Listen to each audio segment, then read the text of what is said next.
in the debate, come down and register and be part of it again at the Road at Chapel Hills, where we're having this mayoral debate. So what we're going to be doing during this first hour is setting a context. And Ken and I are going to talk for a little bit, talk about what's going on here tonight, how the debate is going to go, how it's going to be structured to get you ready, because that's what we want. We want you to be ready to be able to discern. Yes, absolutely. Right?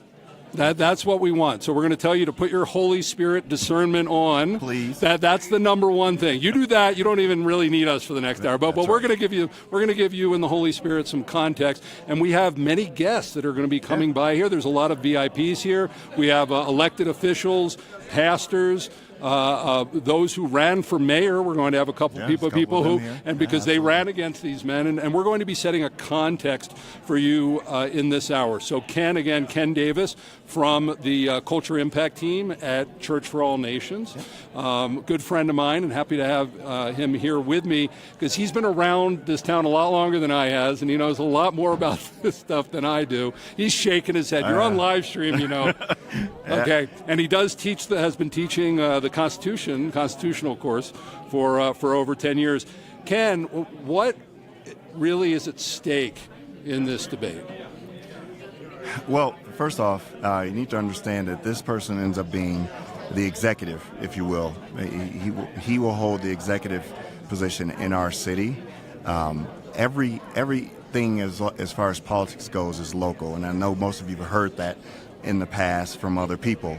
But you need to understand, this is where you, as a citizen, has the opportunity to have the biggest impact. And so it's really important, that you vote. So find a reason, find something in one of these candidates that you can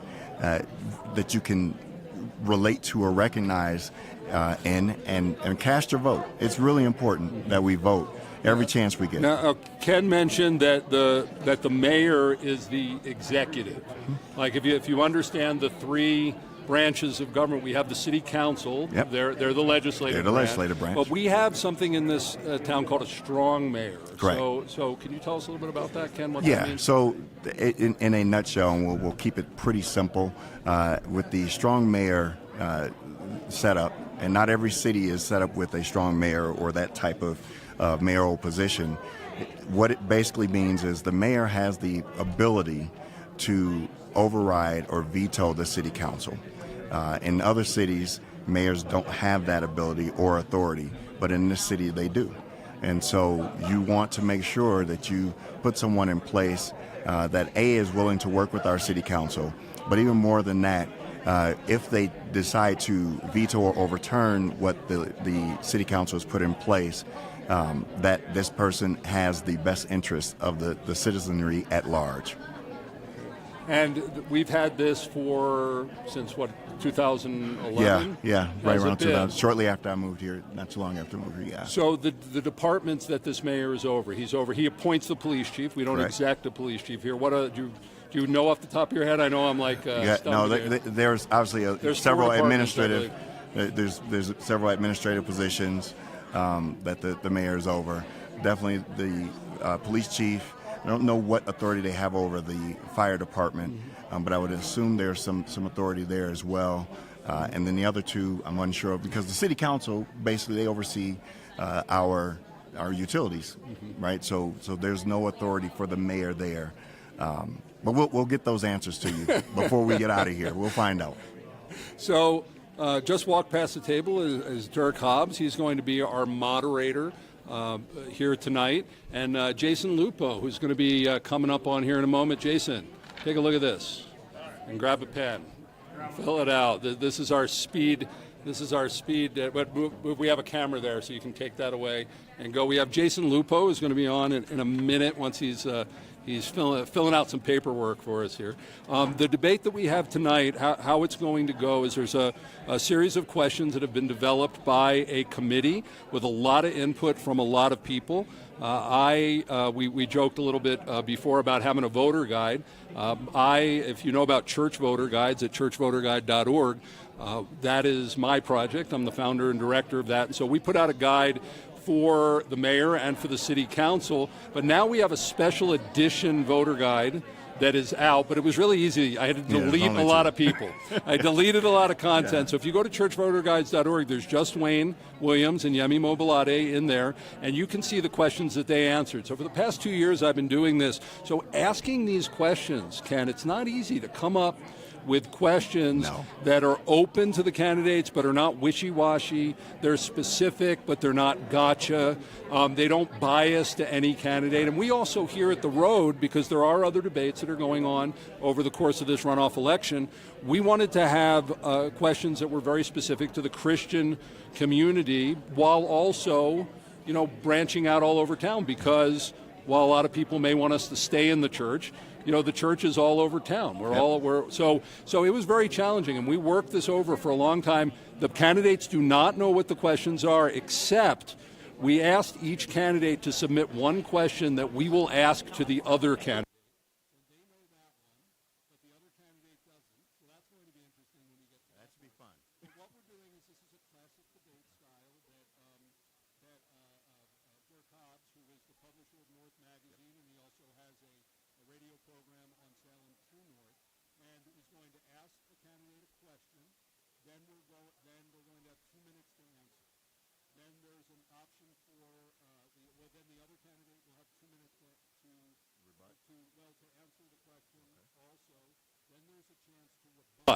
And there's a 1 minute and a 1 minute rebuttal. So we could have 6 minutes going for each question is what we're looking at here. And then we'll go to the next question and we'll see how they use the time. And if you've watched the other debates, you know that these two candidates have different styles. Very different. In the way that they do things. So Ken, how do you think people should be getting ready and preparing to take this information in, to evaluate things, as it's going to come pretty rapid fire? Yeah. First, I would recommend that you go and look up the Church Voter Guide, and again, it's narrowed down to 2 now, so that makes it really easy. But even as you're paying attention during this debate, pay attention to demeanor. Pay attention to how they answer the questions.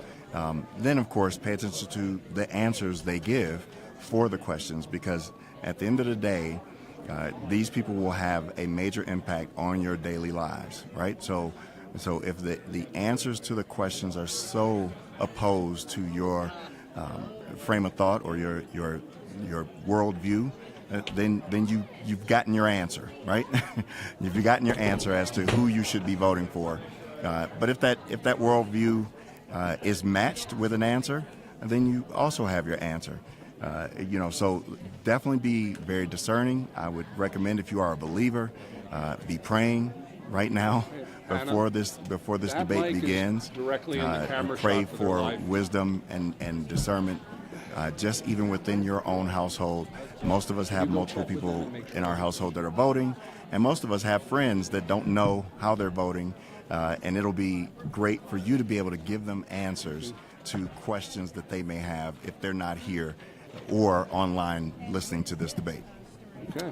Well, we're going to welcome Jason Lupo. And, you can tell we've been running and gunning on this. People are coming in right now. It's getting really busy. And so this is going to be an erratic broadcast as we're bringing people in and out. I just had to get up and get another chair. Ken, would you slide over? No, You hop over? Yeah, hop over. There we go. That's a better word. Hop over. And Jason Lupo, president of Full Armor Sports Teams, but that's not why you're here.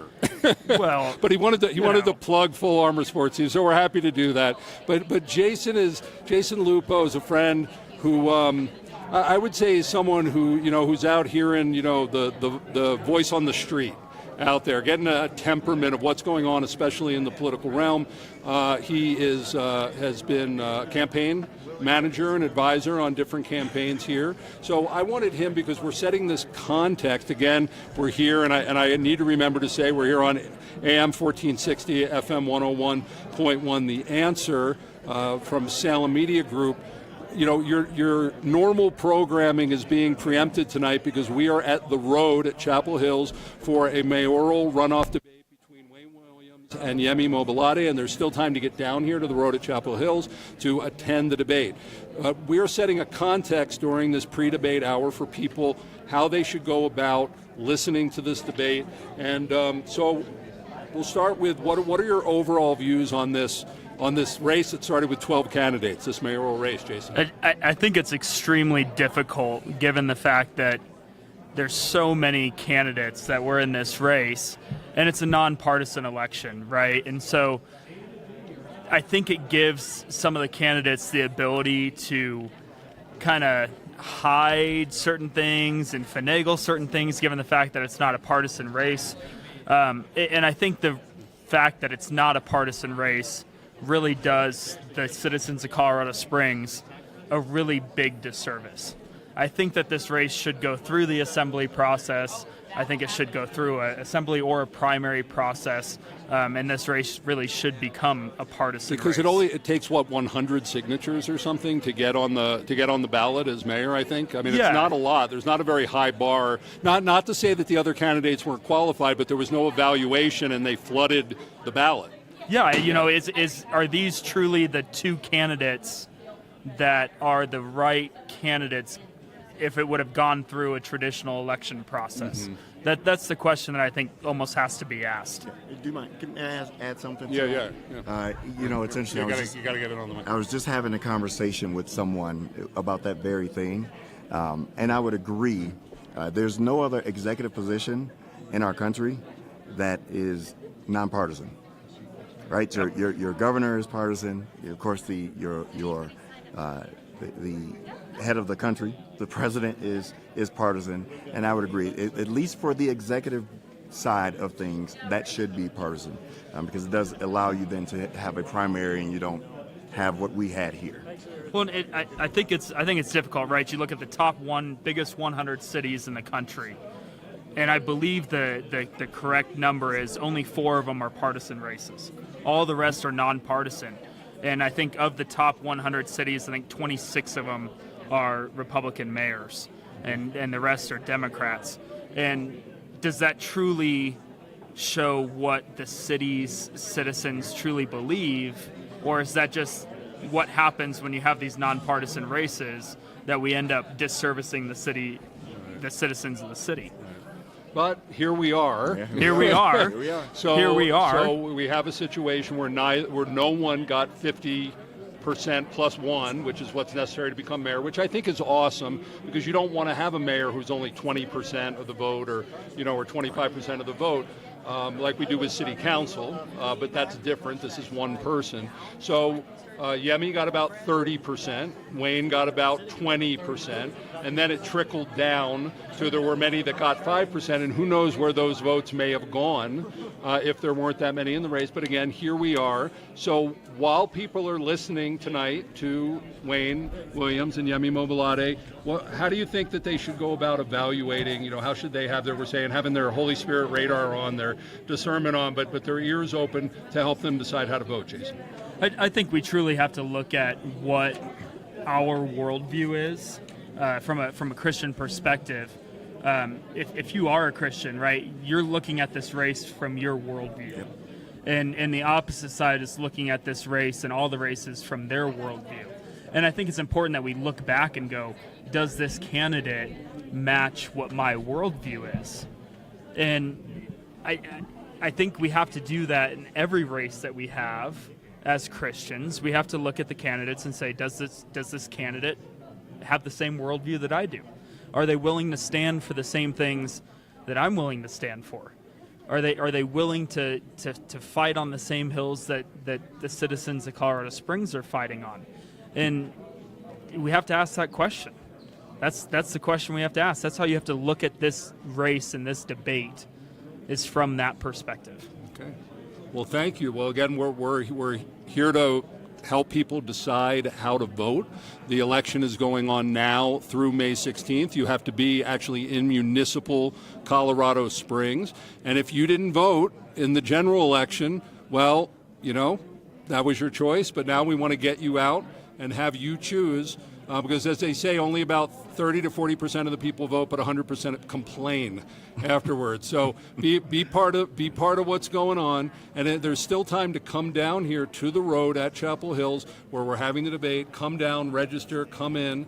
Jason, Lupo, thank you so much. Hey, thank you for being with us here I appreciate it on the radio. Thank you. Today, next up, we have Andrew Dalby, and I'm looking here where we're asking people, because we're doing this so quick, to write their title down.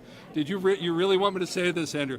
You wrote, his title is Loser Mayoral Candidate. Okay, I'm not saying that. It's written. It's right here if you're on the live stream. And by the way, we should mention, we love that you're listening here on AM 1460, FM 101.1. The Answer down at the Mayoral debate pre-show at the Road, but it's also being streamed on the Road's website, on theroad.org. You can go on and you can look at our pretty faces sitting here at the table, but maybe listen to the radio and then tune in for video for the debate. We'll be switching over to the audio simulcast. So Andrew Dalby ran for mayor. I did. He was one of the first in the race over about a year.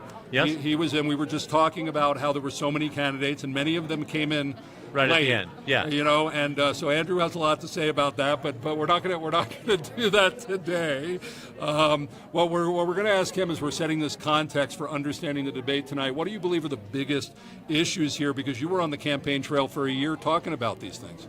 Yeah. So there's a lot of issues, and I think that we kept getting asked the same questions in all of our forums. And the last debate that I was at, we got asked a lot of those as well. A lot of those are on, what is about the water ordinance or some other things. But as a conservative and as a Christian, the things that really concern me is, are we going to have a mayor that stands up to Denver? There's a lot of things that are coming out of Denver that are just absolutely atrocious. And we have a strong mayor system, and we have a home rule authority here in Colorado Springs. That's the big one. So there is the ability to do a lot of standing up to Denver if the mayor who's elected has the strength of character to do it. And so that's really the issue to me. The only issue to me in this deciding between these two would be if we thought that one or the other would be more likely to stand up to the stuff that's coming out of Denver. Okay. Yeah. And so, Andrew, tell me, what do you expect to see from these two candidates in the way of how they will differentiate themselves from This each other? evening, I think that Wayne has shown that he's going to try to paint Yemi as a socialist or a liberal. Those are some of the terms. Socialist is the one I've heard bandied about. Certainly, Wayne is to the left of me. Yemi is to the left of him. So there were conservatives on the ballot in the general. I don't think there's a lot of real strong conservatives on this ballot. Unfortunately, I think that that's an issue that they're going to try to, or that Wayne is going to try to highlight. I'm not sure that their positions on a lot of those issues are as different as he'd like to make them out. But that's, I think, what he's going to try to do. Yemi is going to try to make it an issue of, being entrenched and being a career politician and being bought and paid for by some of the big developers here in town. And so that's what they're going to try to make the distinction between. I'm not sure that's what the voters should make the distinction based on. Now, really quick, you mentioned home rule. Yes. And I don't think a lot of the listeners or viewers understand what that means.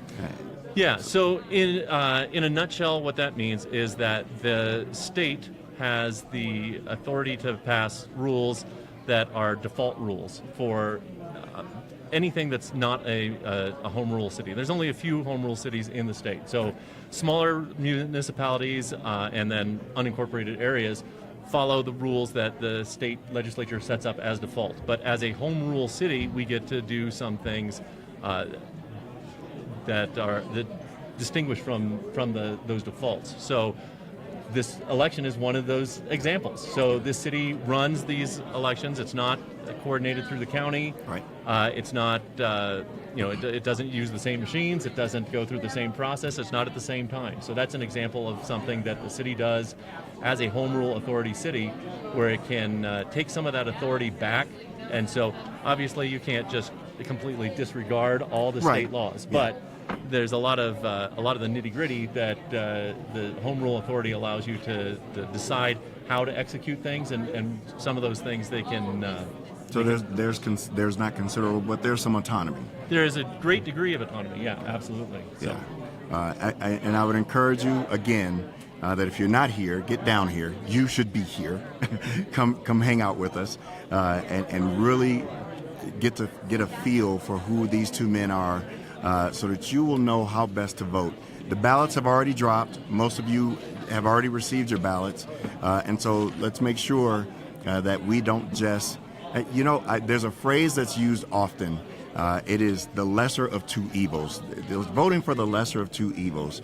I'm going to encourage you, come down, be here for this debate so that you can distinguish. At the end of the day, as believers, we all understand that our righteousness is as filthy rags. So, in essence, we all have some evil, right?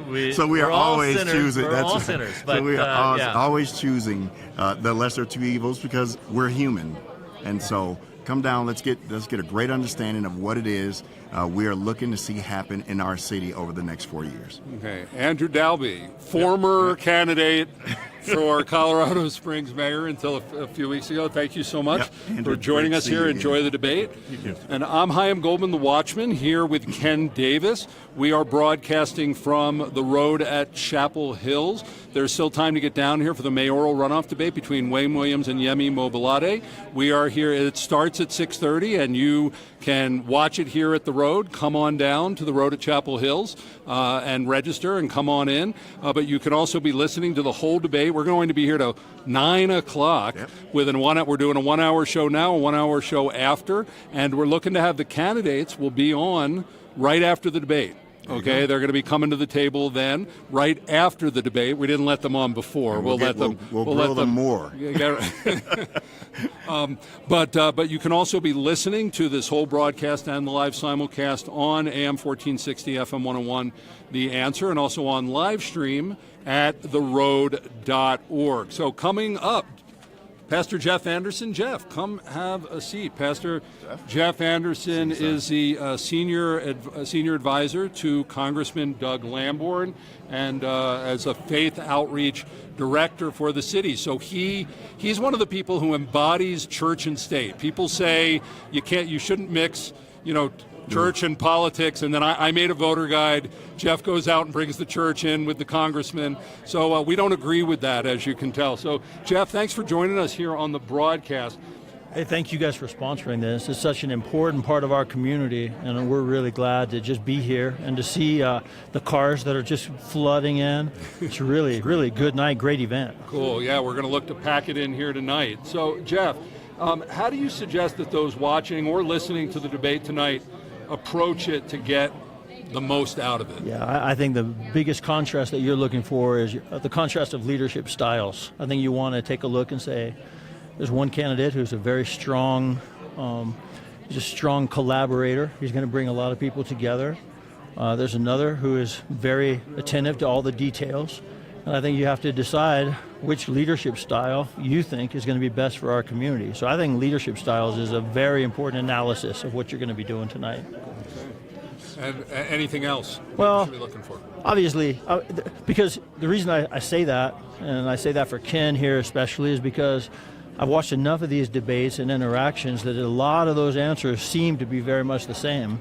And so it seems like you're getting the same answers from the same people. They want to talk about our safety. They want to talk about utilities and energy costs. But what you really need to pay attention to are the differences between them. And I think the strongest differences you're going to find between these candidates are between their leadership styles and their personality. And I think you've got to figure out who you think or what style you think is going to be best for our community. Yeah, everything rises and falls on leadership. And so that's a great point you're making. And so what do you think they'll do tonight? You've talked about the different styles. It's almost like boxing.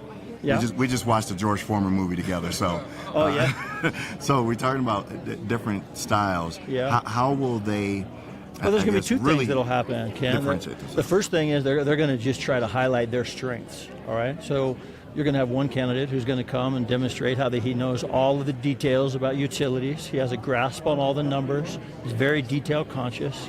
He's going to highlight his strengths, and the other is going to do the same. But then you're also going to hear some people, I think tonight, if we can forecast it, they're probably going to highlight some of the inherent dangers of the other candidate's style. Absolutely. They're going to come back and they're going to say, look, if you're a collaborator that has some good elements to it, has some strengths, but there are also some dangers. And so I think we can expect to see the gloves come off a little bit as far as being able to point out what might be the dangers of each other's leadership style.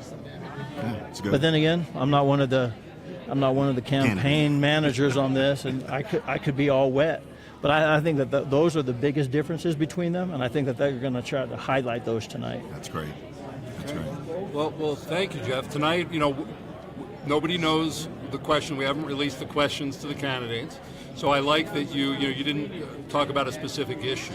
You talked about leadership style, and what we're trying to do with the questions that we ask, both in Church Voter Guide and specifically here tonight, is to allow them to draw out that personality, to draw out their position, so we can get some differentiation here. So we ask you tonight to have your Holy Spirit discernment on as you listen to the candidates. This is really important, folks. This is our mayor for at least the next 4 years. Yeah. Our last mayor Southers, served for 8. So this person may very well be mayor for 8 years. That's a long time for a city of this size. We're going to be going through a lot of growth and a lot of things. Jeff, you've been here. You grew up here. I did. 1969. I was born here. What are I'm gonna give are we up for a station ID yet? We're gonna be up for a station ID in a moment, and then I'm gonna ask you to talk. Some of the major changes that you've seen in this city, going from I'm told that dirt road on Powers, right? Yeah. And all that. That is really true. As someone who's just been here about 5 years, I'm still seeing the growth. Even in my adult life, they told me, hey, Falcon is going to be connected to Colorado Springs. I didn't believe that would happen, Ken. And now as I drive out there, the Pride Soccer Complex used to be so far away, and now is right on top of us. So you're listening to KZNT AM 1460, FM 101, The Answer, Colorado Springs, Manitou Springs, and you are listening to a live simulcast from the Road Church where we are having the mayoral runoff debate between Wayne Williams and Yemi Mobolade. It doesn't start for a half hour. Still time to get down here to the road at Chapel Hills, off North Academy, off Jamboree, off Parliament. Come on over, join us here as we ask the candidates tough questions. I also wanted to let you know, hey Jeff, stick around for a second. Church voter guides at churchvoterguide.org, that after you have the questions that are asked tonight, you can go into Church Voter Guide Awards. We have a special edition with just the 2 candidates in it to get more information, to get informed and vote your values before you vote. So before we just bring on our next guest, Jeff, just tell me, what have you seen as the biggest changes in Colorado Springs over the decades that you've been here? Well, the growth is unbelievable. And you understand that. I mean, you understand. But the other part of that, Chaim, is I think the diversification of our economy. We used to be a very strong military-dependent community, but now we've grown beyond that into a number of different sectors that are healthy, and so that's been a big part of it. But you know what? What I love is, as much as things change, some things stay the same. This is a community that values its faith. It's a community that serves each other. They care about each other. As big as we're getting, it still has that small town feel, and so I kind of like that. As much as things change, they really do stay the same. It's still Colorado Springs, the greatest place to live. Yeah, agreed. Amen. Well, Pastor Jeff Anderson, thank you all. Advisor to Congressman Doug Lamborn. Thank you. Enjoy the debate. Have a good one. Well, coming up next, where I'm honored that Sheriff Joe Roybal is here, joining us. He's down here at the debate. Sheriff, please come sit on down. Good evening. Thank you. Thank you for joining us here at this hectic time. I love this. The other people had titles. You just wrote Sheriff. Okay, but we'll define it. El Paso County yes. Sheriff. And if you don't know, we're talking about mayor and how important it is. But if you live in Colorado Springs or the county, really, Sheriff Roybal is really the most important person in the county in the way, because protecting our liberties from everybody else outside the county, that's what we count on him for. We're so happy to have him here tonight. So thank you, Sheriff Roybal. What do you see as the biggest issues, as we're trying to set a context for the debate for our listeners? What do you see as the biggest issues in this mayoral debate? Well, being a native of Colorado Springs, born and raised, lived here my entire life, I've seen a lot of growth within the community, especially Colorado Springs, the city. So future growth and public safety I see as the main topics, the important issues, and responsible growth in the future. people talk about affordable housing, or they talk about water, both of which are important to housing, but we have to have a plan for that responsible growth. How it affects me, when my recruiter is out in Denver or northern Colorado or southern Colorado trying to recruit deputy sheriffs, one of the issues is housing. They said there's no place to live here in Colorado. So even though we recognize that we are growing at a fast pace and we'd like to slow it down, some type of responsible housing. And I think the voters should really look at who has the plan to grow Colorado Springs responsibly. It's not just about dollars and affordable housing, but responsible growth where you grow public safety at the same time. Because we can build apartments, we can build houses, but if we don't have the infrastructure there to support it, it makes it very difficult for us first responders to ensure the safety of the public. Thank you. Yeah. No. So Sheriff Roybal. Yes. This is the first time I've had the chance to say that. Hey, so how do you think? What would you say to the folks out there that'll be listening and or watching tonight? What do you suggest they do to get the most out of what they're going to be listening to or watching tonight? What they can do is take notes tonight of what the candidates say about their plans for future growth and public safety in the future.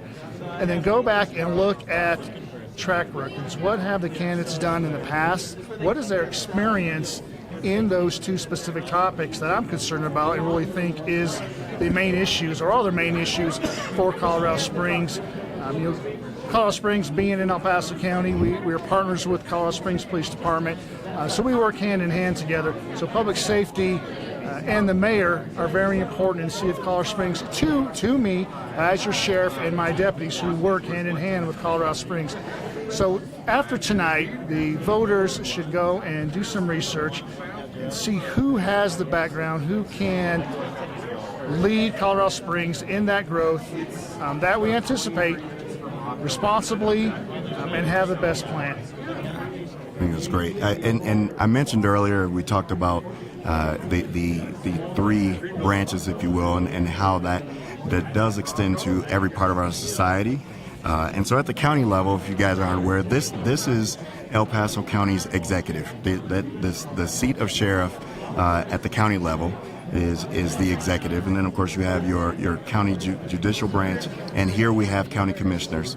And so we're grateful, obviously, for you taking the reins there as our new sheriff, and we're always praying for you. We're praying for the department. We want to live in the safest, most prosperous city, at least in this state for sure. And I think you help protect that for us. And so we're thankful for everything that you're doing, everything that you continue to do, and what you'll do in your term here. Absolutely. I appreciate that. I said all along during my campaign that I'll be very active in the legislature. And I've been posting those on social media, getting the word out of my views and my fight against that bad legislation that could they try to pass. We announced something today with the safe injection sites. That was just very irresponsible. So I appreciate you mentioning that, and I will absolutely continue to fight against those laws that will negatively impact and harm our families, harm our neighborhoods.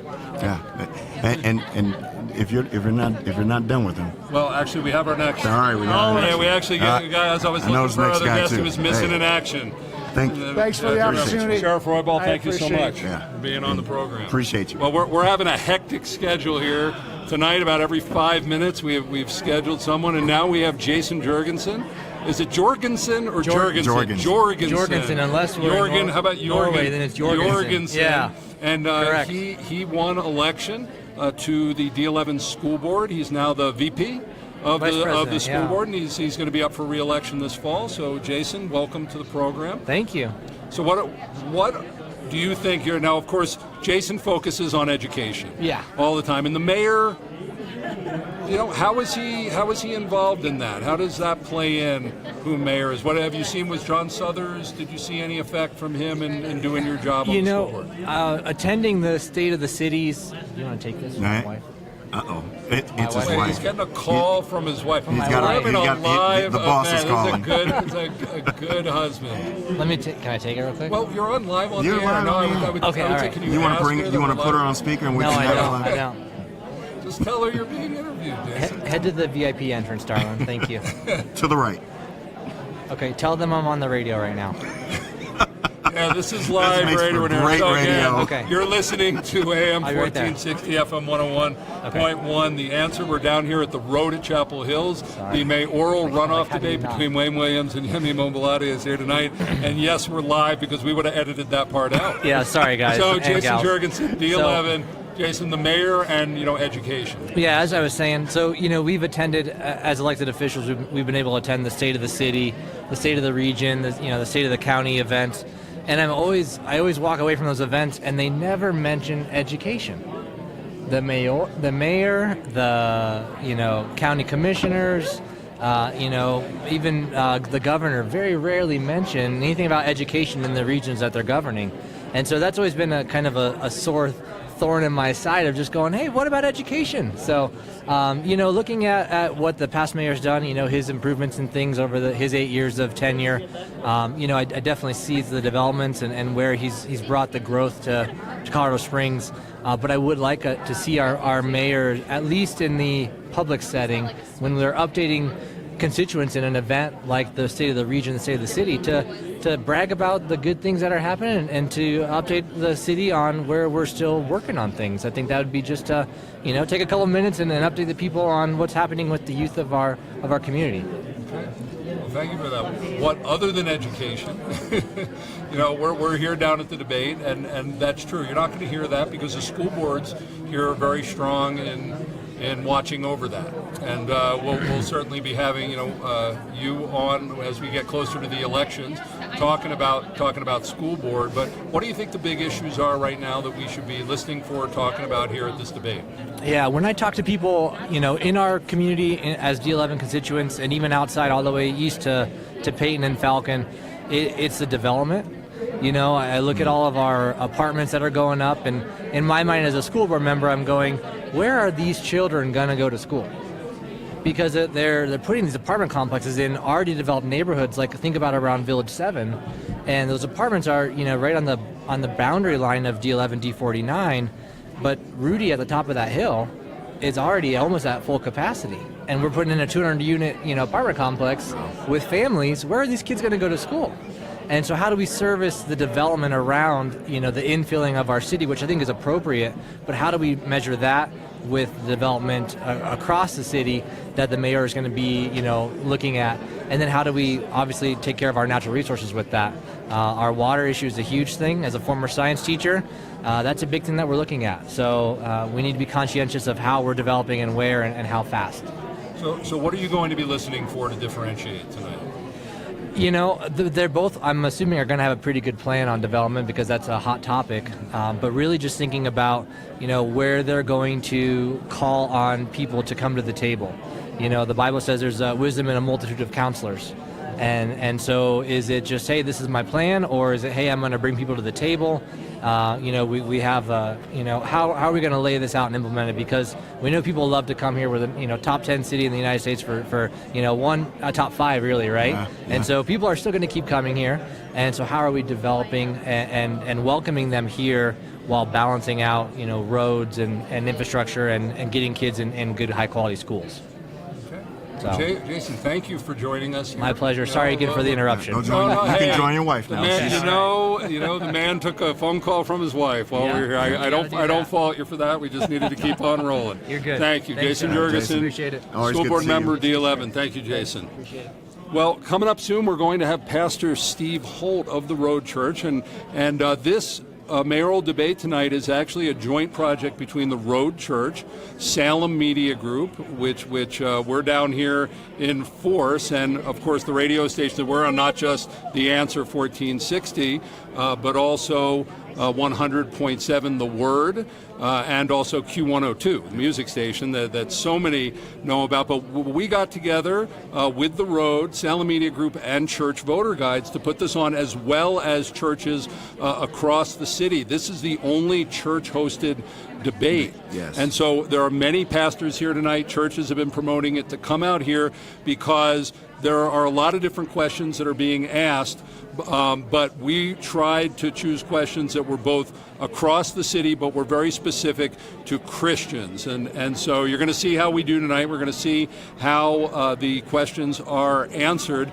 But you can also check out, because I said Church Voter Guides is part of this, churchvoterguides.org. We have a special edition voter guide. We took the 12 mayoral candidates, because there were 12, and now they're just 2. It's down to 2. So we deleted those others, made the special edition voter guide. And so if you didn't take the time to read it before, because when there were 12 candidates and we asked long questions and long answers, maybe you didn't take the time, but now you just have the 2 candidates. So you can really dig in to the 11 core questions, plus tonight, plus other debates, and find out who you want to vote for. And make sure you should have your ballot by now. If you don't, you probably live outside of municipal Colorado Springs. Correct. But if you have your ballot, you'll be returning that on by May 16th to drop it into Dropbox. There is no in-person voting. You just go to the Dropbox and you drop it off. So Ken, I'm going to get Pastor Steve Holt over in a minute, but what are some of the things that you're thinking about tonight? Because you're going to be going in and listening to the debate. What are you looking for? Well, and like I said earlier, for me, my worldview really does guide, how I vote, and so it's going to be important for me tonight, and I'll be listening for that. So, Pastor Steve Holt is joining us. You can see he's mic'd up. He's suited up. I thought that you were getting interviewed by him. No, Ken is a co-host. I'm here to interview. I forgot to mention. So I am here am with a good friend of mine, Ken Davis, who is director of Culture Impact Team? He's the director of the Culture Impact Team at Church for All Nations. Mark Howard is a senior pastor there. We were hoping Mark was going to be here tonight. Yeah, where's Mark? He's on a rival broadcast up at Truth and Liberty. He switched out with Richard Harris tonight. He thought he was coming, but he called and said he forgot he was on Thursday night. But we're not going to tell you where they're broadcasting, because we're broadcasting. Because we're broadcasting. Don't do that. No, but Ken Davis is a good friend, and happy to have him co-hosting tonight. But now, as we get very, very close to the debate, and we're about to take the stage, we wanted to bring Pastor Steve Holt, Dr. Steve Holt, senior pastor of the Road Church, where we are hosting the debate tonight. And you know what? If you live within 10, 15 minutes of the road, come on down. The debate's about to start. Come on in and watch it. But otherwise, you can listen to it live here on the radio or watch the video live stream on the road.org website. So, Pastor Steve, why'd you do this, man? You're mixing church and state. People say we're not allowed to do this. Why are we doing this here today? Why are we having a debate in a church? Partly is I'm kind of weird, man. Like I tell people all the time, you come to the road, you got a weird senior pastor. Actually, I'm not the senior pastor here anyway. Jesus is. Okay, there you go. I think that for me and for our church, the idea of a Kingdom of God revolution in the Rockies has been our mantra. That's been our vision. And that means to us that we should be having an impact in every arena, man. That's right. And some people call it the mountains. I don't like mountains. I like arenas because it's more of the idea that it's a battle. It's a spiritual battle, Ken. And so politics is one of those. So we've gotten heavily involved in education, a lot in healthcare. We've done a lot of stuff in healthcare, a lot of encouragement of entrepreneurship. And so politics is a big part of it. And I think the mayoral race is important because even though the mayor doesn't make law, okay, right, there's an atmosphere, there's a climate that he or she brings to that office, which is really, really important. And we want to be, in Colorado Springs, the most prosperous, healthiest, most spiritually vibrant city in America. Yeah. The mayor makes a difference. Yeah. So I didn't want to get involved with 12 candidates because I just felt pretty strongly it's going to be a runoff. So I thought, let's think about doing some kind of a debate in a runoff situation. So we did. Everybody's rallied to it. Haim and Salem Media and Chris church voter guides, all of that. It's been fun to work together. And your team here at the Road. Yeah. This is a big event. Yeah, This yeah. is a big deal. So Yeah. thanks to them. So what are you looking for here tonight? While you're sitting there, I know you don't live in municipal Colorado Springs, but I can't vote. But you can't for this, vote for this election. Yeah. But this is such an important position. While you're sitting there tonight, what are you looking for as a citizen? Well, I think the number one issue for us is to put before the voter, whoever's listening, whoever's watching, whoever's here live or whatever, is maybe some clear differentiation between the candidates on what we think are some Christian, bically valued questions. So we're not trying to copy any of the other debates. I don't even know what the other debates asked. I do know they were probably very much involved in public safety, which is, of course, important, but that's been covered. They're going to cover that. There's been other issues related to economics. That's been covered. Ours is going to be different. So I think the candidates will need to think before they speak tonight. It's not going to be any questions. I think most of the questions they probably haven't heard before.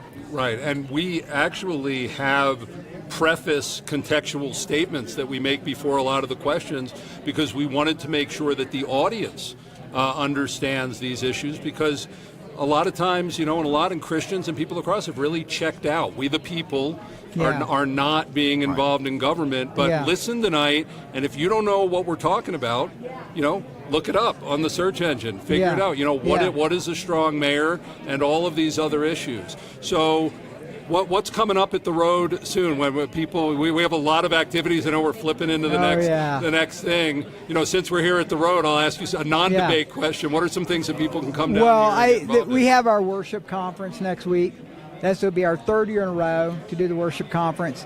That's really exciting. So we've got some of the leading artists and writers and speakers from around the country coming in for that. That's Thursday to Saturday. And then we just went live with Empower You, which is our training platform for training men and women in everything from spiritual warfare to politics, entrepreneurship. I do a podcast on it also. So there's a set of messages.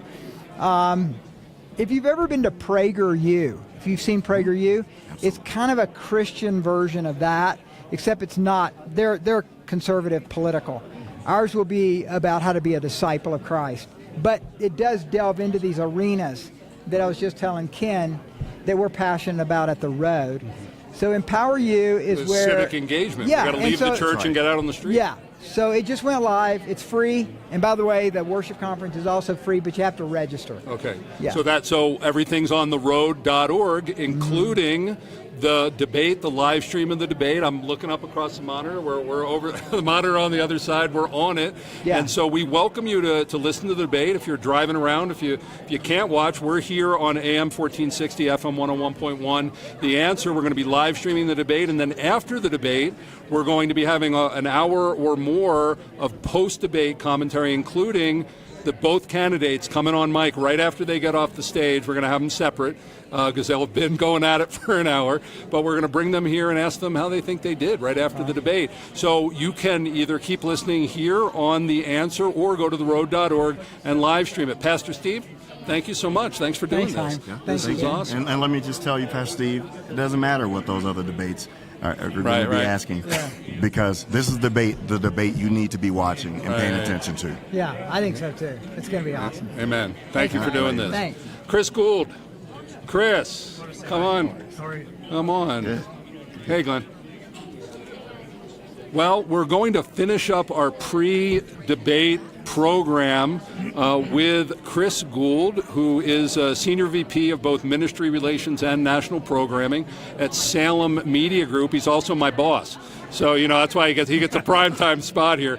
But really, about a month and a half, 2 months ago, Pastor Steve came to me and said, would Salem like to do a joint project to do this debate if there's a runoff? And we knew there was going to be a really good chance there was going to be a runoff. And so, of course, Church Voter Guides, my project, jumped in. And so the three of us are here. So Chris, why Salem is known, as a Christian music and Christian teaching and talk, but also on The Answer, conservative talk. So we're mixing We're mixing religion and politics here. We do it all the time, and we're doing that here tonight. What got you excited when I said Pastor Steve wanted to do a debate and have us be part of it? Well, first of all, there aren't too many things that you've come to me with that I don't excited about, Chaim. Thank you. And I He's think talking to me like I'm his boss. I think there's many initiatives going on here in Colorado Springs, and the church and conservatives, we need to be involved and engaged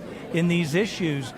And when we started Salem, it did begin as a teaching and talk network. So it was Christian teaching and talk, Bible teaching, but then we found quickly that these issues are intertwined. And so we did the research, Ken, years ago.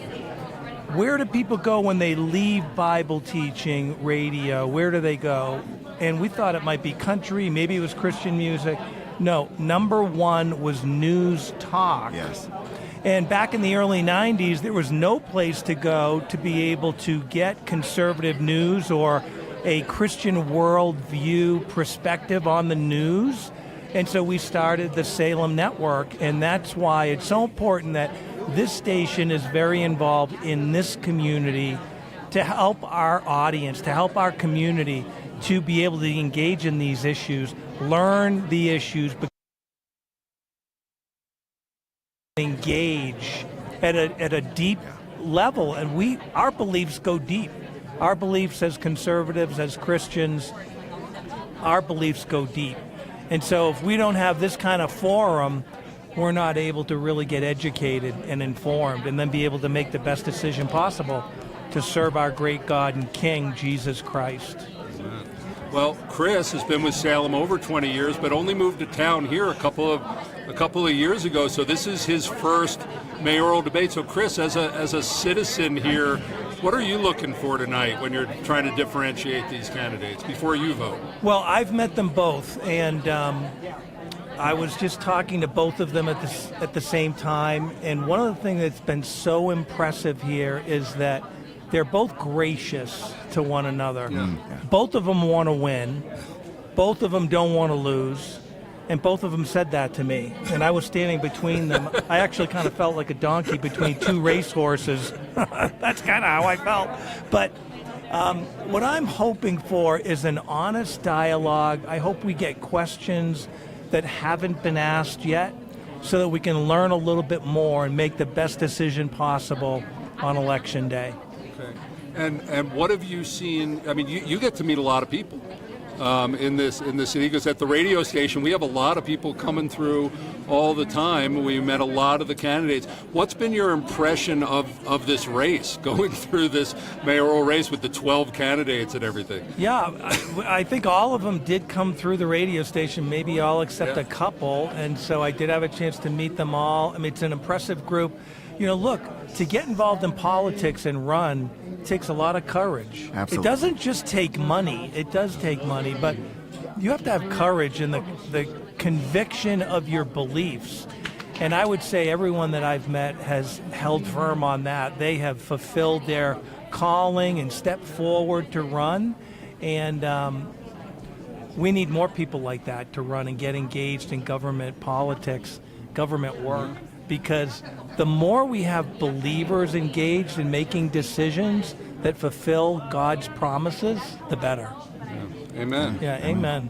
Well, thank you. I know we're about to start, and I need to get in there too. So Chris Gould, Senior VP of Ministry Relations and National Programming, and GM of the 3 radio stations here in Colorado Springs. Thanks for coming on the broadcast. Keep up the good work.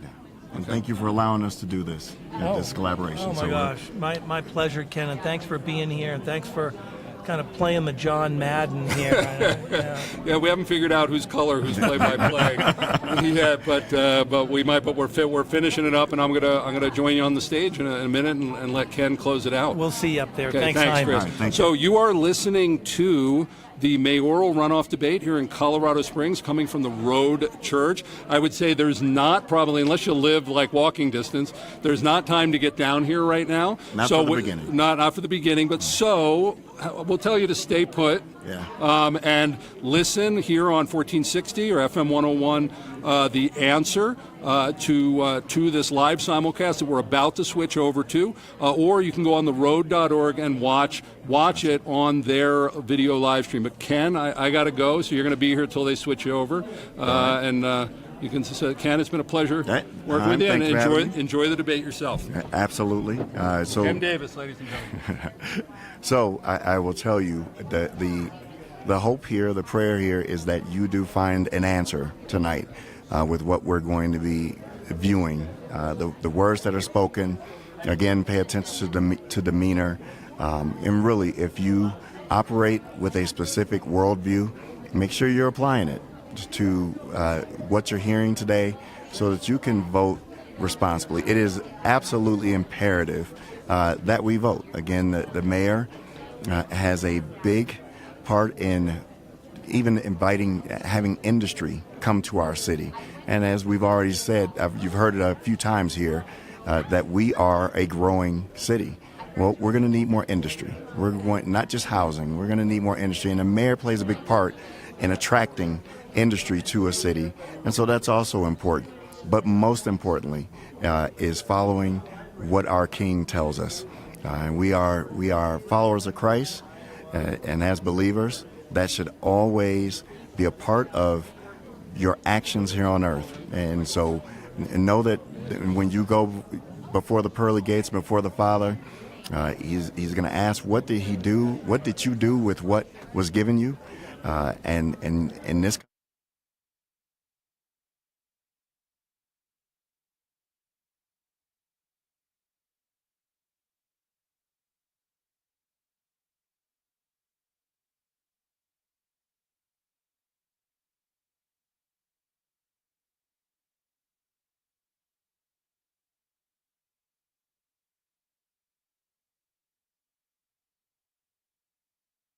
Never done this before. But we're so excited because of a number of reasons. The position of mayor really matters. It's a very, very important leadership position in our county and in our city and in our state. You know, we're the largest county. I think we're the most influential county in the state of Colorado, so this really matters. But I want to honor all these guests over here. So you guys, if you just turn to your right and look over here, these are a lot of elected officials. These are leaders in the community.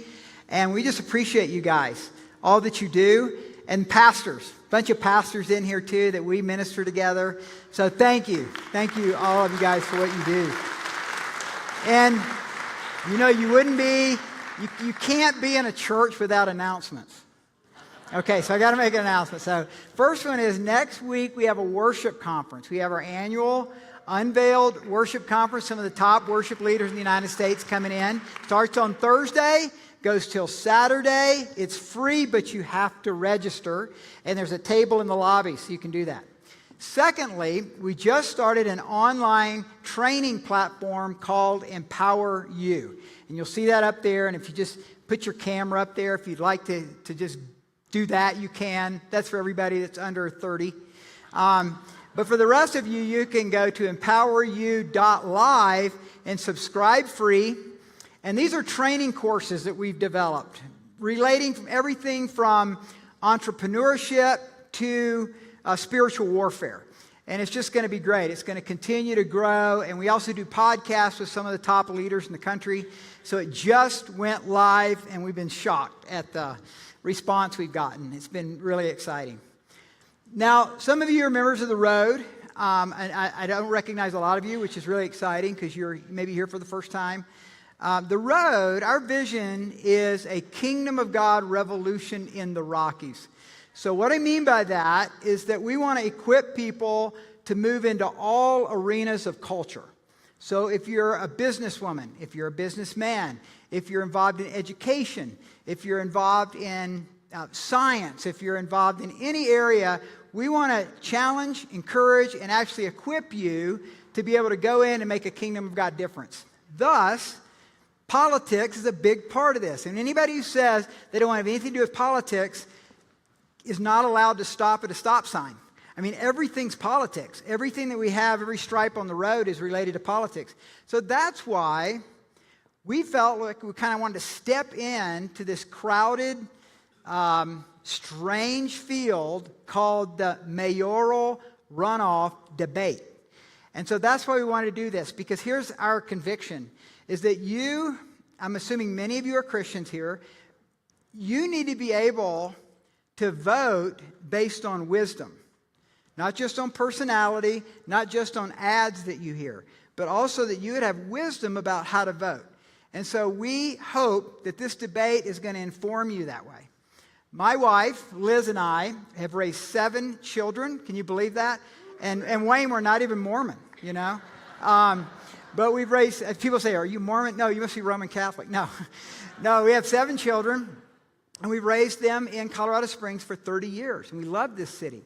And we happen to believe that Colorado Springs is one of the greatest cities in America, that it is a beautiful city, and we want it to continue to get stronger and stronger. We want it to be spiritually vibrant. We want it to be prosperous. We want it to be a loving city. So again, that's why this mayoral runoff really matters. And so we hope and pray that when you leave tonight, that you'll come away with a more educated understanding of what's going on. Also sponsoring our debate is Salem Media. And let me introduce to you Chris Gold, Senior Executive from the Salem Media Group. Thank you. Thank you. Thanks, Pastor Steve. Thank you so much. And thank you so much for the gracious hospitality and just the open arms that you've extended to us. And working together and promoting this has been really team. a blast. This is a fantastic team. An unbelievable team. And yeah, it was maybe 6 or 7 weeks before the general mayoral election. I was talking with one of our team members, Yemi Mobolade, and we were talking to Yemi about what might happen. Maybe there'll be a runoff, and we said maybe we'll, participate in this runoff debate. Maybe we could get the radio station here and broadcast it to the community, and where would we do it? And of course, Yemi is a member here at the Road, so we started to talk to Pastor Steve. And so I'm so grateful for the collaboration between our media group and your local church, because really, when you stop and think about it, when Jesus Christ wins a city to himself, he doesn't do it through a radio station. He does it through the local church and through the local pastors. And so our partnership with the local church and local pastors is supreme in our philosophy. So thank you to all the pastors that are here. And again, thank you to you, Pastor Steve, for your leadership. Really appreciate it. Thank you. And so it's my pleasure to introduce to you Yemi. If you haven't met Yemi, he's an amazing individual. He's working for us now as a media strategist, but then he's also got his hand on church voter guides. He's got a number of other things cooking on the pot as well. I'm not exactly sure everything that he does, but he's also got the keys to all 3 radio stations that we run here locally, so he does have that going for him. And we're so grateful to be working together. He's a patriot, and it's my pleasure to bring Yemi Mobolade up. Thank you, Chris. Thank you, Steve. Good evening, Patriots. It's such a pleasure to be here. I'm Yemi Mobolade. I'm the founder and director of Church Voter Guides, and as Chris said, I'm also working at Salem. In the immortal words of King David in Psalm 133, Hinema tovu manahim shevedahim gam yachad, how good and pleasant it is when brothers dwell together in unity. Therein lies the blessing, even life, forevermore. And so when we started Church Voter Guides a couple of years ago, it really wasn't about the politics. It was about activating the church. And when I look out over the audience tonight, I'm getting a lot of joy out of this because I think it's starting to work. And we're activating the church. And we're here tonight because Church Voter Guides, and we have a new version of the voter guide out. It was easy. We deleted all the candidates that aren't left, and we have a voter guide at churchvoterguides.org. So please check that out. There, because maybe you didn't read it before, but now they're just 2 candidates, so you can go in depth. But what I want to say is that as the ecclesia here tonight, the governmental body that's supposed to bring heaven to earth here in Colorado Springs, I want to say thank you for your service to the elected officials, to the 2 men here tonight who want your vote. But I want you to know that the church is awake now, and we, the people, are here to govern with you. We're not going to just leave it to you anymore. And that's the statement that we're making here tonight. And we hope you embrace that. We hope you embrace that because we're here. But to finish up, we are launching a new, because not just the church, but the media needs to bring accountability here. And we are launching a new program soon on Salem on 1460, 101.1 FM, The Answer, called The Peak. We're going to have real journalism, real journalists, and here's the exciting thing. It's not just you guys in the VIP section, it's all of us. We want you to come and be journalists, to be interview guests, and of course, to be sponsors on the program. So thepeak.news, that's the website. Thepeak.news, please go on there, identify yourself, join us, because together, and in paraphrasing King David, Psalm 133, together we win. And so we're going to do this together, both from the church and media. So now, as I turn it back to Pastor Steve, turn on your Holy Spirit discernment and enjoy the debate. All right. Thanks, Chaim. You guys, I'll give that over to you guys. All right. Okay, I want to welcome our moderator tonight. It is not me, praise the Lord. Our debate moderator is Dirk Hobbs. Where's Dirk? There he is. He's already up here. Okay, so Dirk Hobbs is the founder and CEO of North Magazine and the host of True North Radio. So let's welcome Dirk Hobbs. Okay, I really want to, I got permission from Wayne and Yemi to pray for them. So would you guys come up? And before we start, I wanted to pray for you guys. Bless you.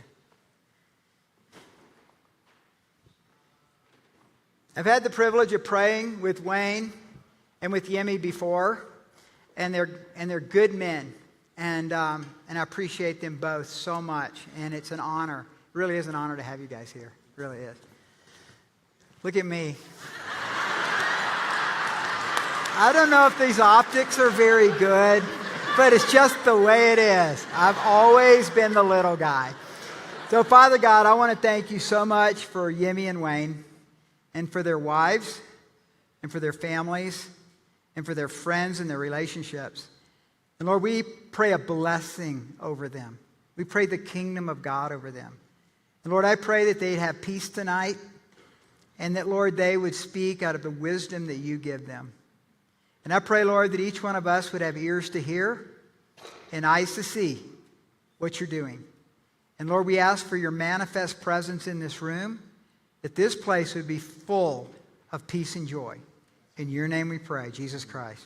Amen. Amen. All right, God bless you guys. Go get them. Have fun, man. Have fun. All right. Good evening, ladies and gentlemen. My name is Dirk Hobbs, and it is my sincere pleasure to be your moderator this evening. Let's give one more round of applause to Pastor Steve and his incredible team.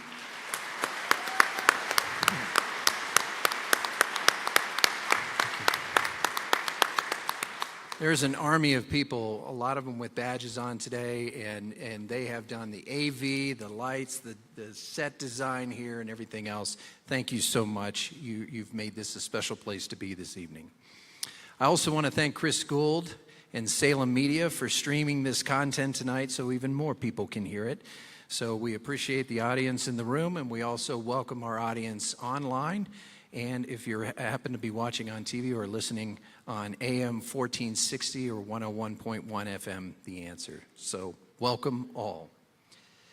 Tonight's format is one we've seen a couple of times. This is not a completely unfamiliar setting.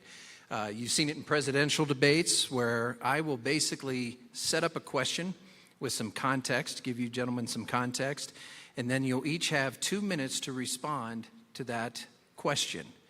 Then there will be a 1-minute rebuttal for each question asked, okay?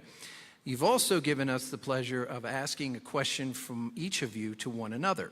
And we'll do that towards the end of the debate if time permits. And this will be a 2-1-1 format. So I'll ask the question, say, from Mr. Mobolade, and then I will ask you, Wayne, and then you have 2 minutes, and then there'll be a back and forth 1-and-1. Fair enough? All right. Now the serious business of the evening. First of all, I want to ask the audience for the utmost decorum this evening. Now, passions tend to run high during election season, and we get that, we understand that, but we have a listening audience, and we also have some very substantive content that we want these gentlemen to give you answers to and give you some insights. So please reserve your applause, your cheers, your jeers until the end of the debate, please. But I'm going to give you one last chance to make a lot of noise, and please welcome Mr. Yemi Mobolade and Mr. Wayne Williams.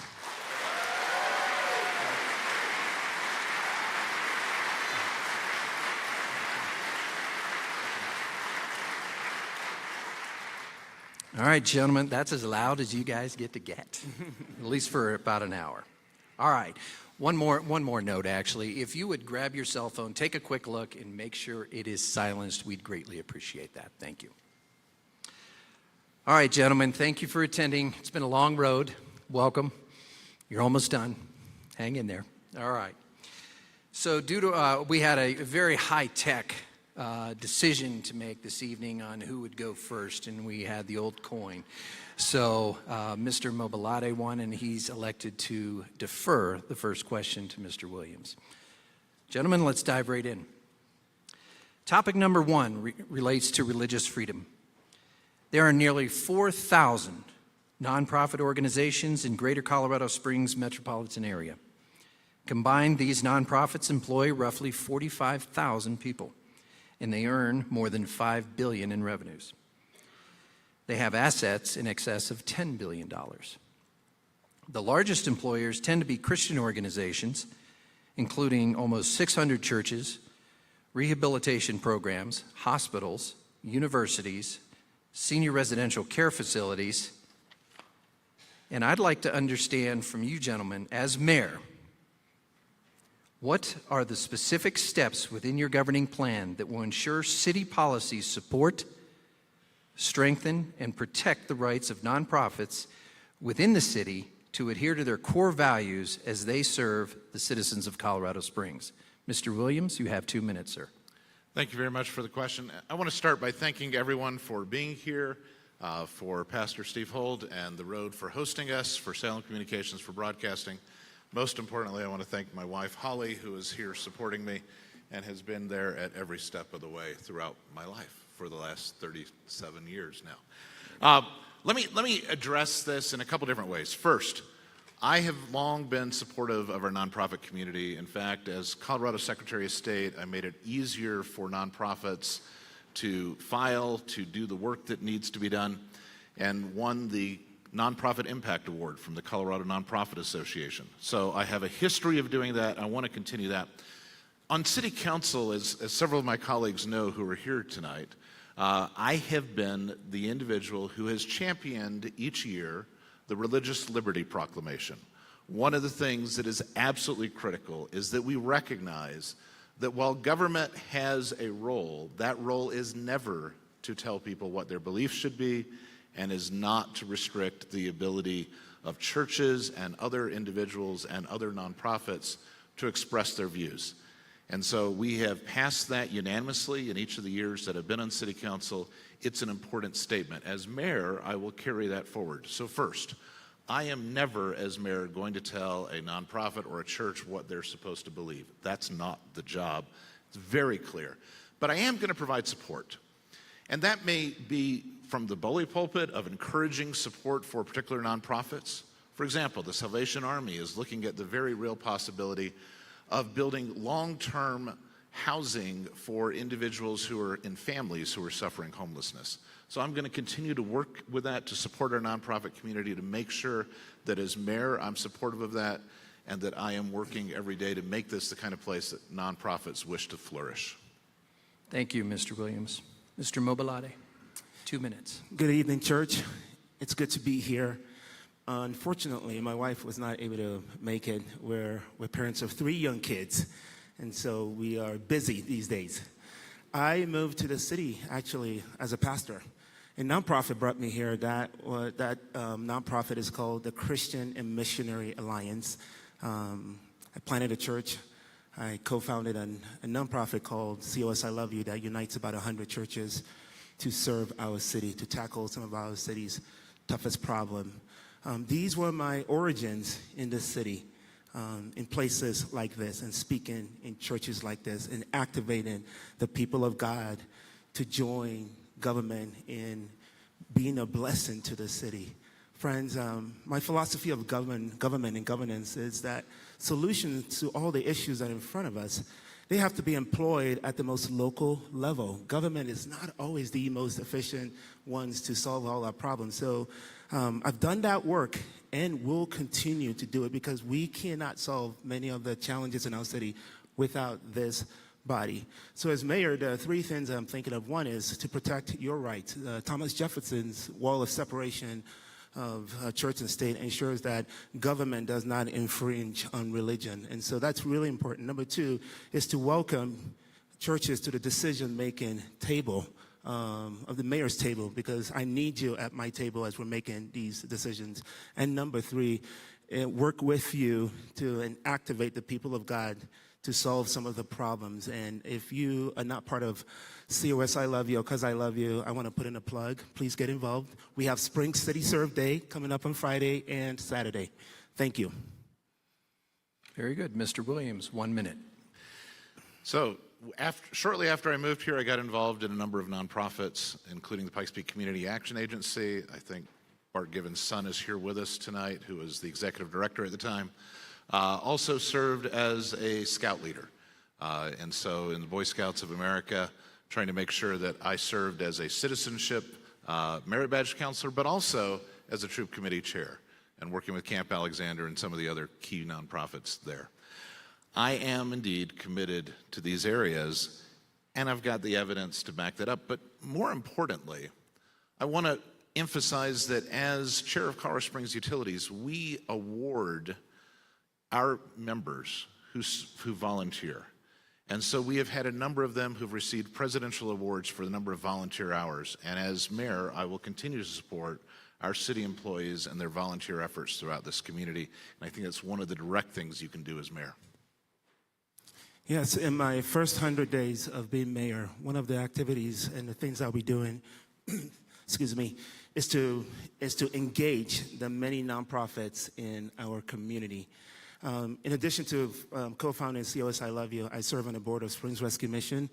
A good portion of my career and what I've done in this city is not only elevating nonprofits, but working with many nonprofit, even the Christian nonprofit, and the relationships I have with Jim Daly with Focus on the Family, and Dean with One Challenge. And many of these leaders will be leaders I'll be looking to come alongside of me as we tackle some of our city's problems. The first 100 days, community engagement, public engagement would be something I will be prioritizing. Thank you. Thank you, gentlemen. Question number 2 concerns collective bargaining.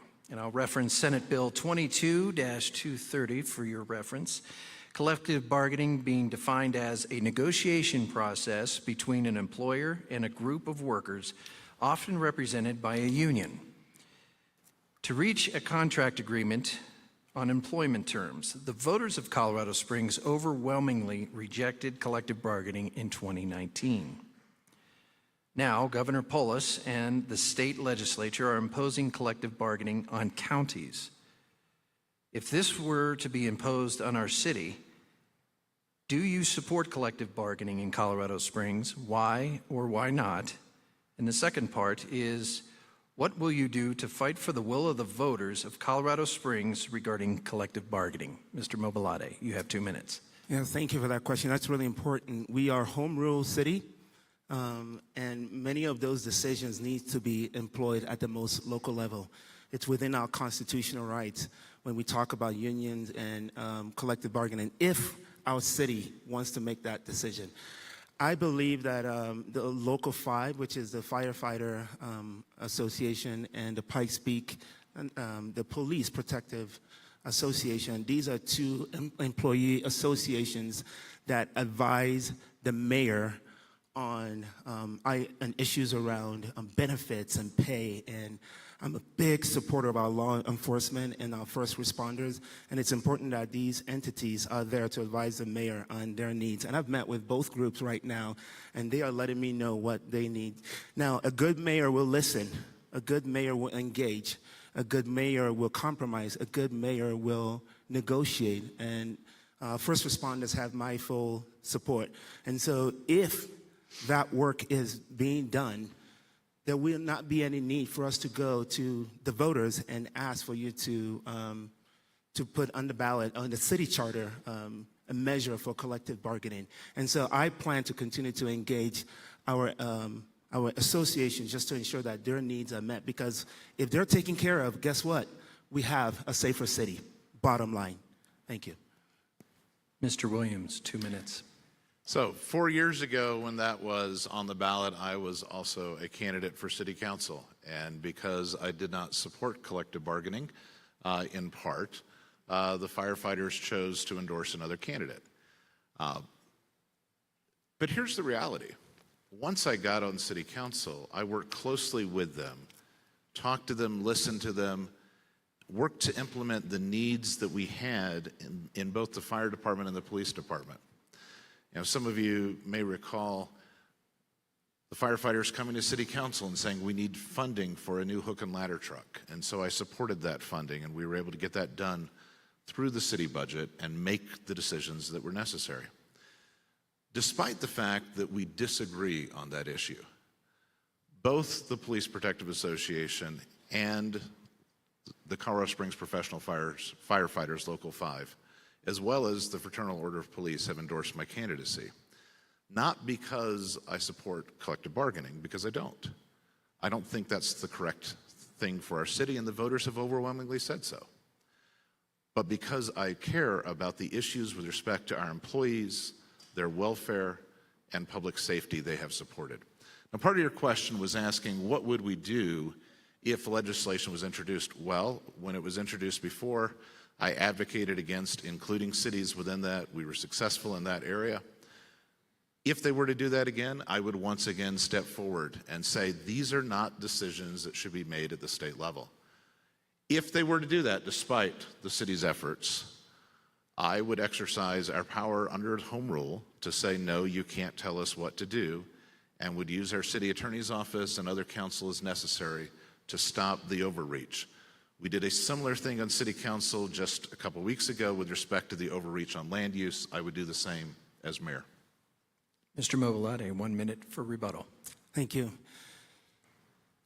I, too, would push back against the state because, again, that's a home rule decision, and we are seeing some of the impact of some of the state laws. I see an opportunity for the mayor right now. Here's where the vacuum is. The mayor to engage our state representatives, the mayor to engage our state legislators in many of these decisions. There's a vacuum right now. So friends, you want a mayor that shows up, you want a mayor that's advocating for you, not just responsive to the bills that are coming down. So that's really important. And it's important for me to mention that the heart and the value of collective bargaining is if your team members, I'm an employer of people, I'm a business leader. If your team members are taken care of, firefighters, police officers, then that we don't have to pursue that. And that's the bottom line of what I'll be doing. Thank you. Thank you. Mr. Williams, your final rebuttal. One of the key roles of the mayor is to serve as the chief executive officer for the city of Colorado Springs and its couple thousand employees.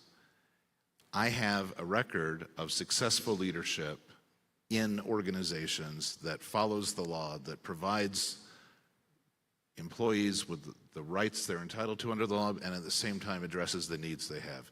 That's the only way I've been successful in the other offices I've held, including clerk and recorder and secretary of state, in both cases as the chief executive officer of the organization. I'm honored to have the support of many of those employees, despite the fact that they don't work for me anymore and haven't for a number of years. And so I have that history and that record of being a good employer, of being a good chief executive, and I'd like the opportunity and will continue to work hard for you, but also for the employees of this great city. Very good. Question number 3, gentlemen, concerns life. Our governor and state legislature have made Colorado a destination state for abortion. Subsequently, large employers will be required to pay for abortion in their medical plans, and we've become a state where legal abortion includes all 9 months of pregnancy. For Christians, protection of unborn life in the womb is paramount. The question is, given what the state has done, what will you do as mayor of Colorado Springs to support unborn babies and their mothers and to support pregnancy resource centers? Mr. Williams, 2 minutes, please. Thank you for the question. That was me. In 1962, a young woman, a 15-year-old girl,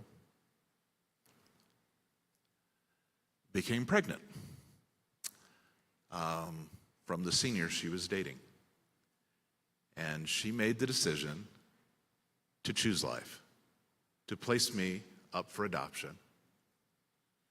And I was adopted by 2 loving parents who raised me, who took care of me, and provided the loving home that 15-year-old could not do.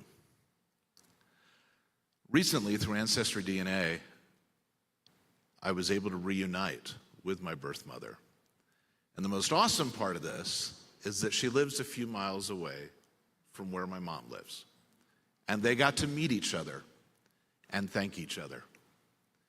It was one of the most special events of my life. So yes, I care deeply about life. I care deeply about adoption. I have sponsored our adoption resolution every year as a member of City Council because I think it's important that government emphasize the role and the success that adoption can play. On a personal level, Holly and I support the Life Network and are at their dinners whenever we can be there. We've got a beautiful hutch. We got at a silent auction there, the recent one. But it is absolutely important that we do that. There are some things we can't do because of the state laws, and I think some of those laws are horrific, frankly. But I do believe that in and of itself doesn't mean that we can't support adoption, encourage that, tell the story of why it's important to choose life. Thank you, Mr. Williams. Mr. Mobolade, 2 minutes, please. Thank you for that question. It is true there's certain things that we can't do on the state from the state level, because those are decisions from the state level. A good mayor will lead the way. A good mayor will be an example of what it looks like to choose life. I am proud of my humble origins, and I was raised in a household of faith. Actually, both my parents were pastors, and so we were taught from an early age the value of life, all of life. And so my wife and I, when we first met, one of our connecting points, we said we would have 4 children. We were naive, wishful thinking, but we thought in our perfect world that we would adopt 2 kids and have 2 biological kids, because we wanted to give an opportunity for an orphan to be able to have life. And that's what we did. We ended up with 1 kid. I think God saved us because we didn't know what we're doing. We do have 3 kids now, but my oldest is adopted. My oldest has that story, and we are proud to welcome him into our family. We are proud to welcome him to Colorado Springs. It was an international adoption. Many of you in this room were part of that process. Colorado Springs brought him home. I look forward to telling that story and putting life in the forefront of the city and what it looks like when a mayor and his family steps up to be a part of the solution and not move us away from just fighting, because it's a type of politics I want to introduce for the future of our city, a new type of politics where we work together to achieve the goals that we need to achieve. Thank you. Thank you. I'm going to go back to Mr. Williams with a stronger lean into the question, which is, what can a mayor do to support unborn babies and their mothers and support pregnancy resource centers specifically? So I think absolutely supporting pregnancy resource centers, supporting the nonprofits that man them, providing a bully pulpit in cases for adoption. I've talked a little bit about that, and I sometimes get emotional about it, and because it's kind of personal. But being willing to speak out as to why these are good choices. And I should note that our Department of Human Services, if you're sitting out there saying, I should go adopt, our Department of Human Services in El Paso County wants you. Not just for young children, but the need is there for children of all ages. Parents need a home. And I think this is one of the things that Yemi and I agree very much on, that children need a home and we should be supportive of that. And as the mayor, I am going to advocate for that and be willing to speak up on these issues. Thank you. Mr. Mobolade, the same underscore of that same question. So what can the mayor do to support unborn babies and their mothers and support pregnancy resource centers specifically? As mayor, I will support the Pregnancy Resource Center and other nonprofits that are helping us to choose life. There are certain things outside of the purview of the mayor. I mean, your three most essential functions of your mayor is public safety, ensure that our roads, public infrastructure, and then your public parks according to the city charter. Now, there's a fourth P, what I call public leadership. And that's the leadership I will be using to lean in and to press into organizations like Family Lutheran Services, where my wife and I went through we took all the classes because we want to step into the realm of foster care. Organizations like Fostering Hope, organizations like Hope and Home, many of these, I'm going to call them public servants. They are working on our behalf just to ensure that we are choosing life. And so I invite you to join many of these organizations as well as my wife and I are supporting them. Thank you. Question number 4 concerns zoning. Following Oregon and California, Governor Polis' administration and some legislators are looking at ways to start the process of shifting land use authority away from local governments to the state. Sovereignty of local zoning codes and other land use regulations are arguably the most salient forms of local control. How will you as mayor specifically work to strengthen our city charter and retain our universal control over local zoning and land use regulations? Mr. Mobolade, you're up first. Thank you for that question. Our city charter is a legal document. And it makes me sad to even hear the statement to strengthen our city charter. That is a legal document. It's a 41-page document that we have to abide by. And so I have great concerns if the state is telling us how we're going to make those decisions around our land use. We are talking about the State Bill 213, that many of us owners of land and homes have great concerns around if that law passes. The heart of, I believe, the intent is good. The intent is to address the affordable housing crisis, which many of our residents are dealing with. If you move to the city early like I did, we are good. I want my kids and your grandkids to be able to live in this city. But that's not how we get it done. I think there needs to be greater collaboration. I think we have gone through our own rezoning process. It's called Retool, C-O-S. And we're still working out and fleshing out those details locally.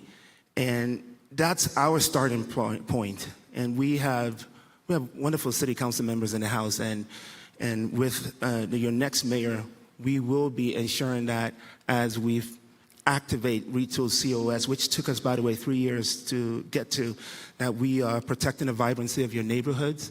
We're ensuring that you are not impacted. We're ensuring that you have a voice in what goes into your neighborhood. So that's how we get things done. And again, I want to go back to an earlier point that I made, is we must ensure that the mayor is present, working with our state representative, I see one of them in the House, to ensure that we are working together on your behalf. Very good. Mr. Williams, 2 minutes, please. So we as a city spent years developing a new zoning code. We had hundreds of meetings with neighborhoods, with neighbor organizations. We received input. Many of us on City Council had numerous meetings with neighbor organizations expressing their concerns, and ultimately, we reached a very good document, which now Denver would like to trample and say, all that work you did, all that citizen input doesn't matter. And that's wrong. And so my last city council meeting, I sponsored a resolution that passed unanimously, ensuring that our opposition to 213 was known. I am not attacking the desire to have affordable and attainable housing. But the way to do it is not through mandates from Denver. It's not to take away every one of your homes and every one of your single-family neighborhoods for those who live in that. By the way, Holly and I don't anymore. We did, but now we live in the carriages right next to the road. But people ought to be able to make that choice. And if you choose to live in an area that's zoned single family, that should not be taken away from you by a state mandate that puts duplexes and triplexes along the way. And that's just the bottom line. And the concept that somebody in Denver is going to know better about what's good for our community than the people of this community is nonsensical. And it doesn't matter who they are, it doesn't matter how well-intentioned they are, we must stand up, and if I am mayor, I will say that that has no legal authority because of our home rule ability here. Thank you. Please hold your applause. Thank you. Rebuttal number one, Mr. Mobolade. Thank you. It's more than standing up. We stand up and we do something. I moved to the U.S. 27 years ago. I'm a proud American. I was 24 years old when I bought my first house in northern Indiana. I love the Midwest, but I love Colorado even more. My wife and I were fortunate to have the opportunity to buy a home in this city, not just once, but twice. That's just part of the American dream. Home ownership, it's the American way. It's what we want for everyone. We're losing that dream quickly. I get the value or the heart of it, of that state bill, but that's not how we get it done. Representative English, we need to meet and talk about that state bill and make a decision on what's best for our community. Thank you, Mr. Mobolade. Mr. Williams, 1 minute. Let me note that I was meeting with one of my friends up at the Capitol, Senator Jeff Bridges, and he happens to be in a different party from me. But Jeff and I were talking about this bill and why I thought it was a bad idea. And he said he had a town hall meeting that had more people and more emotion than any other meeting he'd been at in his entire time in the legislature. And hopefully that resonates with the legislators, that this is not where we want to go. I do have a path, by the way. I think you can't just complain. Sometimes you ought to offer a solution. If we want to address housing affordability at the state level, fix the construction defects law. We had thousands of apartments, thousands of homes, and 7 condominiums built in our community. 7. 1 building, 7 units. That's absurd. That affordable home entry point needs to be there so people can live the American dream. Time. Thank you.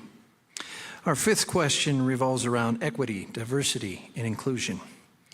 In the political culture debate and institutional policy, equity, diversity, and inclusion have been used to promote sexual identity issues that are at odds with biblical teaching and a Christian worldview. Pardon, I lost my spot.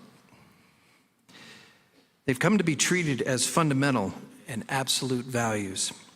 The city has created equity, diversity, and inclusion position within the Human Resources Department of our city government and has hired an equity, diversity, and inclusion specialist. Define equity, diversity, and inclusion, number 1, and B, specifically, how will you ensure the protection of sincerely held religious beliefs of city employees as equity, diversity, and inclusion policies are implemented and enforced within our city government?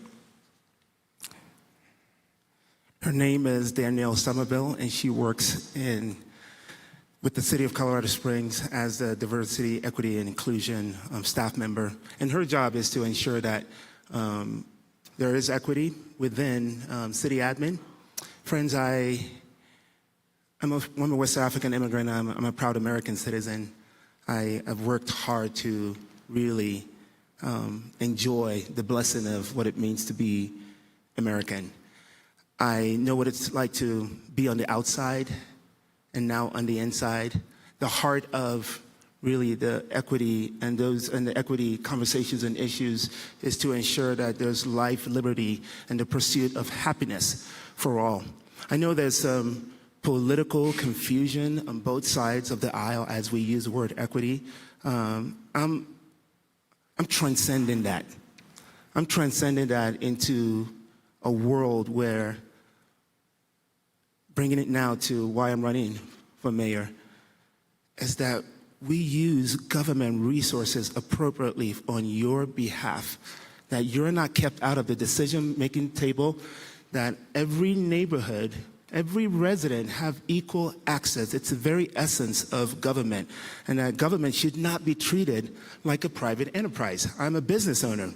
I get to do what I want to do for my business, but not in government. And there is an opportunity for us to shift government from just a government for the few to become a government for the many, and to welcome our disabled veterans, and to welcome all pockets of the neighborhood into the mayor's decision table. And that's how I view equity, and not just as platitude and political soundbite that sometimes we use against each other. Thank you. Mr. Williams, 2 minutes, please. No, thank you for the question, and you ask the definition, and that really gets to the core of the issue, because it means different things to different people, and that's the challenge. There are aspects of diversity, equity, inclusion that most people, including myself, support. So having the opportunity for everyone to apply for a position, having the ability to all apply for a government grant or a government program. So that type of equity, that equity of opportunity, is appropriate. I am not in favor, however, of government imposing outcomes, which is a very different thing. So saying everyone has the opportunity to compete does not mean everyone's going to succeed at the same level. And that is part of that American dream, is the ability both to attempt and sometimes to not go forward. There were 12 of us who ran for mayor to start with. 2 of us are going forward, and on May 16th, one of us will be the mayor. And whoever that is, if it's my colleague here, then I will be supportive of him, because that's the way the process works. But equity doesn't mean I get to take votes away from him and add them to my total in order to make it an equitable outcome. Please, let's remember our agreement. Right. Please remember, even if you like me, and particularly if you don't like me. So we as a society have that right. But here's an important part. We also have, while a normal organization might be told you need to be able to hire someone, if I am hiring a minister for the road, I get to decide that they must meet certain criteria that are discriminatory because I am a private religious organization. We have time. Mr. Mobolade, 1 minute rebuttal, please. Yeah, that's when we talk about what's discriminatory. I want you to think about our city growth. I want you to think about the challenges there. I know we're using equity in a very myopic view, but friends, what Mr. Williams is talking about is important, and we have a problem today. Many of us in this room, we've been kept out of the decision-making table. Many of us in this room, we feel that we are part of the few. Our city for a while now has been led in a way that is inequitable. That's just the facts. And I'm running to disrupt that, to bring fresh perspective and fresh eyes to ensure that your needs are represented to ensure that you have a say at the decision-making table. And that's why I'm running. Thank you, Mr. Mobolade. Mr. Williams, one more minute. You know, one of the great things about City Council is we welcome everyone, every meeting, to offer their opinion. And we set aside time for that regardless of where they come from. And to make it easier for folks, we've even done it so you can do it remotely. So even if you don't have the ability to travel easily, you're able to do that.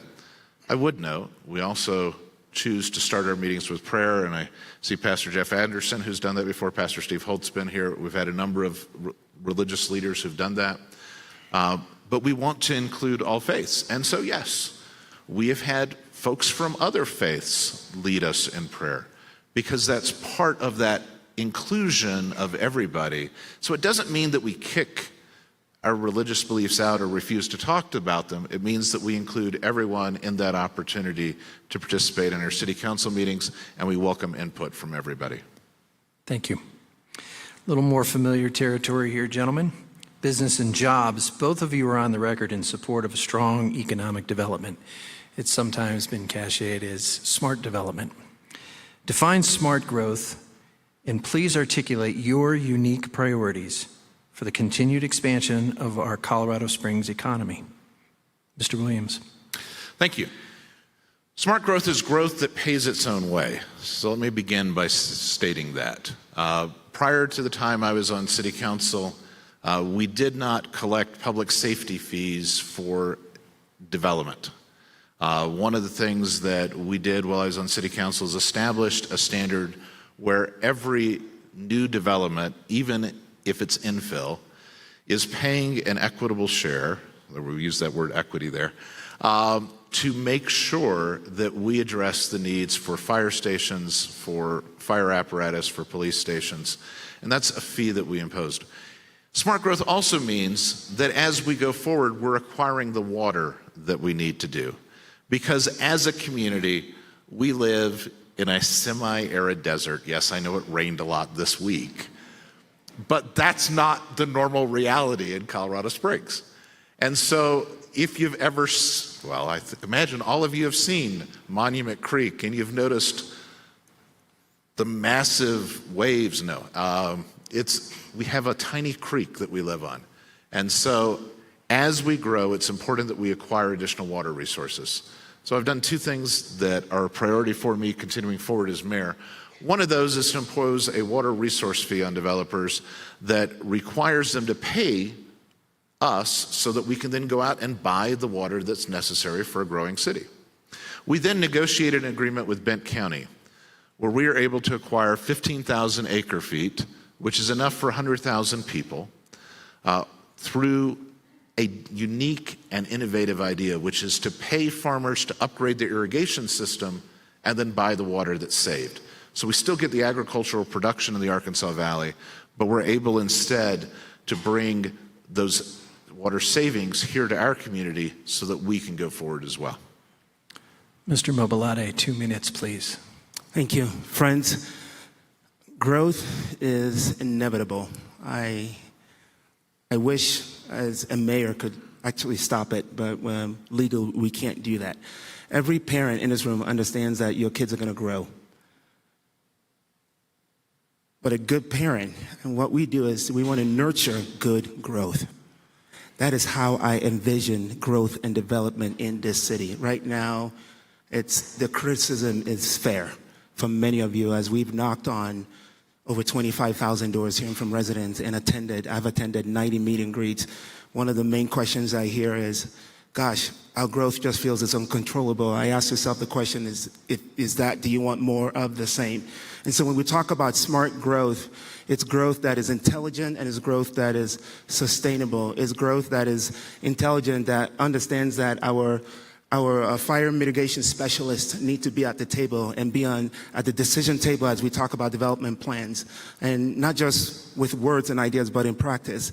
It's growth that says our traffic engineers need to be at the table, and our water people need to be at the table, that those need to be happening simultaneously. A sustainable growth is the understanding that our natural resources are not without limit. So we have to make intelligent decision on how we use our water resources and to ensure that we have enough water for today and tomorrow. Friends, these are important conversations for the next mayor. I fear that the conversation right now has been hijacked with other conversations, and we need to strip it away and have a conversation for the 500,000 people that your mayor is intended to serve, and that's what I intend to do when I become mayor. Thank you. Mr. Williams, 1 minute rebuttal, please. Thanks. We recently went through a months-long process at City Council to say, how do we prioritize the water needs for our community? And there was robust discussion. And not everybody agreed, but ultimately we made a decision that says we need to have a buffer. Let me give you the context. Before this, the rule for annexation was you can annex as long as there's enough water, quote, for the foreseeable future, close quote. I'm not sure exactly what that means, but I know it's not defined. And so we took the first steps to adopt a new ordinance that provides a water buffer. In this case, what was settled on after some dialogue from a number of sides is 28%. As we go forward, we've got to look and see, is this the right number? Is this working? Is this enabling us to make good decisions? But our first priority must always be water for the existing residents of Colorado Springs. Time, please. Our first priority is you. My first priority Mr. Mobolade, we've concluded that question, sir. Thank you. Okay. I appreciate your enthusiasm. I wanted to say more. Yeah. All right, we'll move on to question number 7. Wildland Urban Interface. The Colorado Springs Fire Department is conducting informational meetings with citizens in the Wildland Urban Interface to exchange and to engage in conversations about wildfire risks and in their area and empower them to be ready when wildfire happens. There is still concern about evacuation plans and routes. What is needed to improve the current safety and evacuation plans the city has in place right now? Mr. Mobolade, you may begin. Yes, thank you. I moved to Colorado Springs in 2010. 2 years later, the first fire happened. A year after that, the next fire happened. About 85,000 of you were evacuated, and we lost a lot of homes, and unfortunately, we lost 2 lives. We don't want to do that. Nobody wants that anymore. We're still feeling the long-term impacts of those 2 fires. So if you feel that the conversation is heightened, rightfully so. Public safety is one of the most essential functions of your next mayor. And I'm also tasked with helping to lead the Office of Emergency Management. So as we move forward, we have to listen. We have to listen to the real concerns. Right now, I've started to meet with a number of the city directors to try to get my head around the needs and concerns of not just the city, but also our residents as they engage the city. And I've told the fire chief, I've been clear that we're going to take a look at those evacuation modelings, the traffic simulations with fresh eyes. It's the President Reagan fresh eyes principle. And it's why you need a leader who has not been in the system for so long that they can't see it. Friends, I'm a resident like you. I care about my neighborhood. And there are a lot of neighbors that are asking for their city to, hey, help us. We are afraid. And that's the heart of the crisis. So my ability to collaborate, my ability to work with different people will prove very beneficial in the mayor's office. So, yeah, thank you. Thank you. Mr. Williams, 2 minutes, please. So the city's taken a number of proactive steps to address these concerns. One of those is we have specific building codes in the wildland interface area that restrict the type of materials that can be used. That's appropriate, by the way. I oppose the legislature's desire to impose their standards, because we've gone through that process and we have made good decisions as a community. We have been responsible. We also adopted, on a unanimous vote, the city's first fire evacuation ordinance. And so we have been proactive in trying to address these needs. But I think most important, when you look at the possibility of fire, is making sure that we mitigate those risks. And the reason I think that is so important is because we've seen firsthand how that helps us address issues. So I was evacuated during Waldo Canyon. I recognize the grim prospect that faced. But if you look at where that fire began, Cedar Heights, which had done the fire mitigation, had very little impact. When we go to the Black Forest fire, Cathedral Pines, that had done the fire mitigation, had very little impact. Recognizing the importance of that, we on City Council referred a ballot measure to you, the citizens of this community, and said, will you let us keep a portion of the excess revenue that exceeded the Tabor limit and allow us to use that for fire mitigation? And we've begun that. You said yes on a very solid vote, because you as citizens recognized that we were trying to come up with a way to address this issue. And we have begun that process now. And so that fire mitigation is a key part of reducing the risk that that next fire comes in the same way that Waldo did. Time. Mr. Mobolade, 1 minute rebuttal. I just want to be clear, Mr. Williams, you do not live in the West Side. When you say you were evacuated, you were working there. Okay, just to be clear, because that's a little bit different than the people that do live in the West Side and the impact that has had on them. Friends, fire mitigation is a key solution. Fire mitigation actually saved the Bear Creek neighborhood from the fires a couple of years ago. Fire mitigation is how we prevent fires in our community.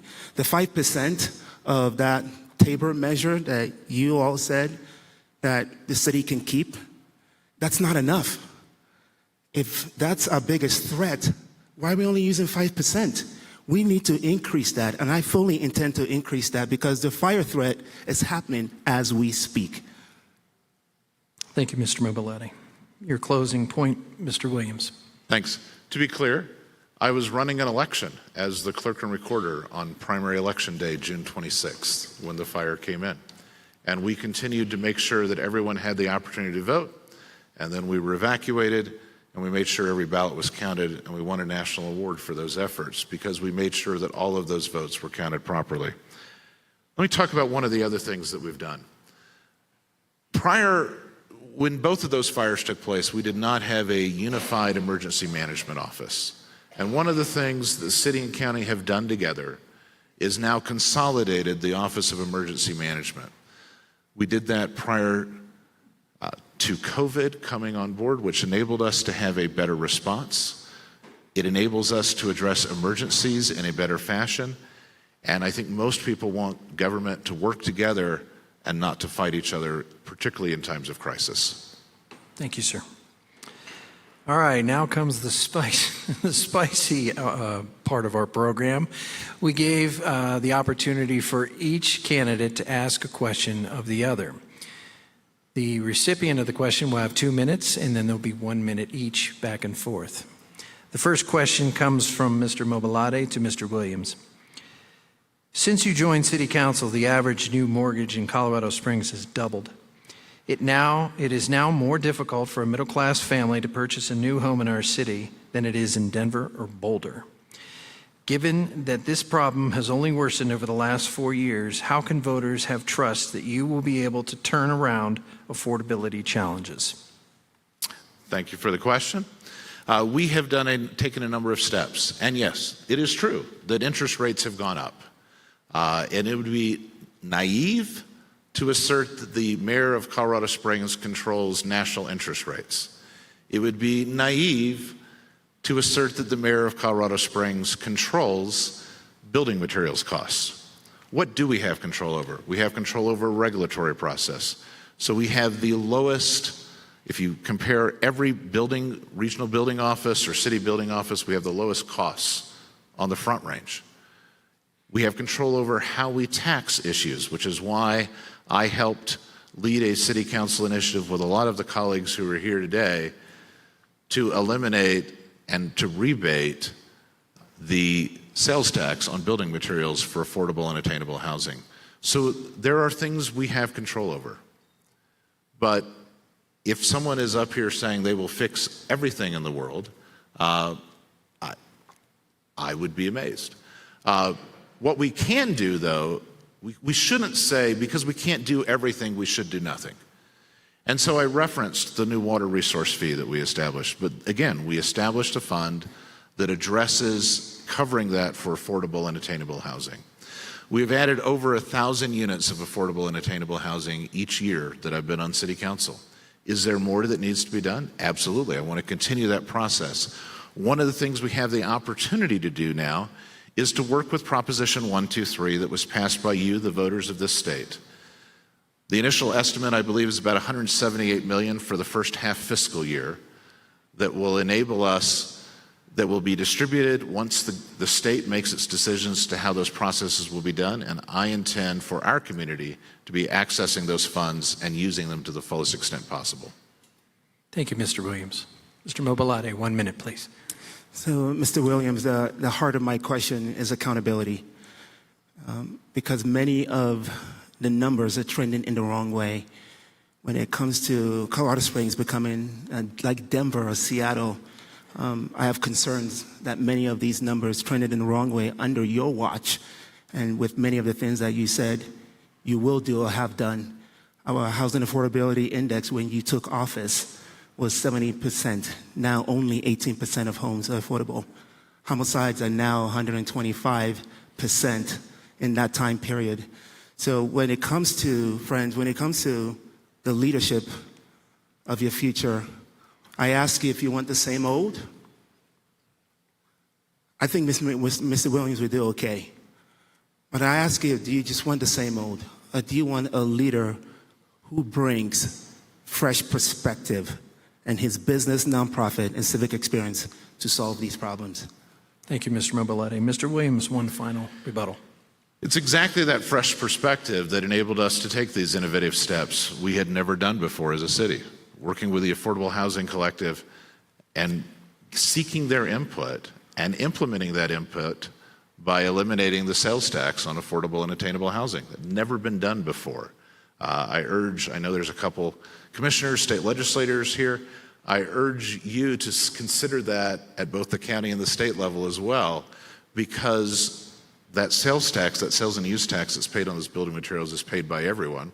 And it's a great way of incentivizing affordable and attainable housing. So that was an innovative idea. We'd never waived water resource fees before. Again, looking for innovative ways to incentivize not government doing it, but private sector addressing these needs and nonprofits addressing these needs. Thank you. Thank you. Our final formal question of the evening is from Mr. Williams to Mr. Mobolade. Do you support gun control? And should the city of Colorado Springs place any new restrictions on gun ownership? You have 2 minutes, sir. Absolutely not. That's first, that's a state issue. My wife and I were proud gun owners. We've taken our gun safety courses, and I actually get to inherit my father-in-law, my deceased father-in-law's guns. And so it's not, my job as mayor is not to infringe on your personal rights and your Second Amendment rights. My job as mayor is to protect you,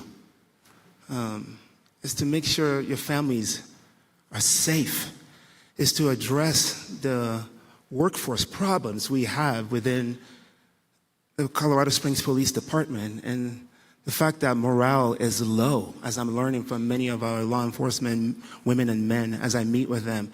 The fact that, last year, on a monthly basis, about 20 to 30 were leaving the department and to close the back door and to boost morale so that we can begin to address crime and also to prevent crime. That's my work as mayor, not to infringe on your personal right. And I know the gun control conversation is a very heated, and the values behind it and the constitutional values behind it, which I respect, but they're the wrong conversations. We need to talk about the fact that Colorado Springs and El Paso County still remains in the nation having one of the highest suicide rates. And 45% of those suicides is attributed to guns. Not we take your guns away, but how do we teach responsible gun ownership? And how do we help people from getting to a place where they feel so hopeless?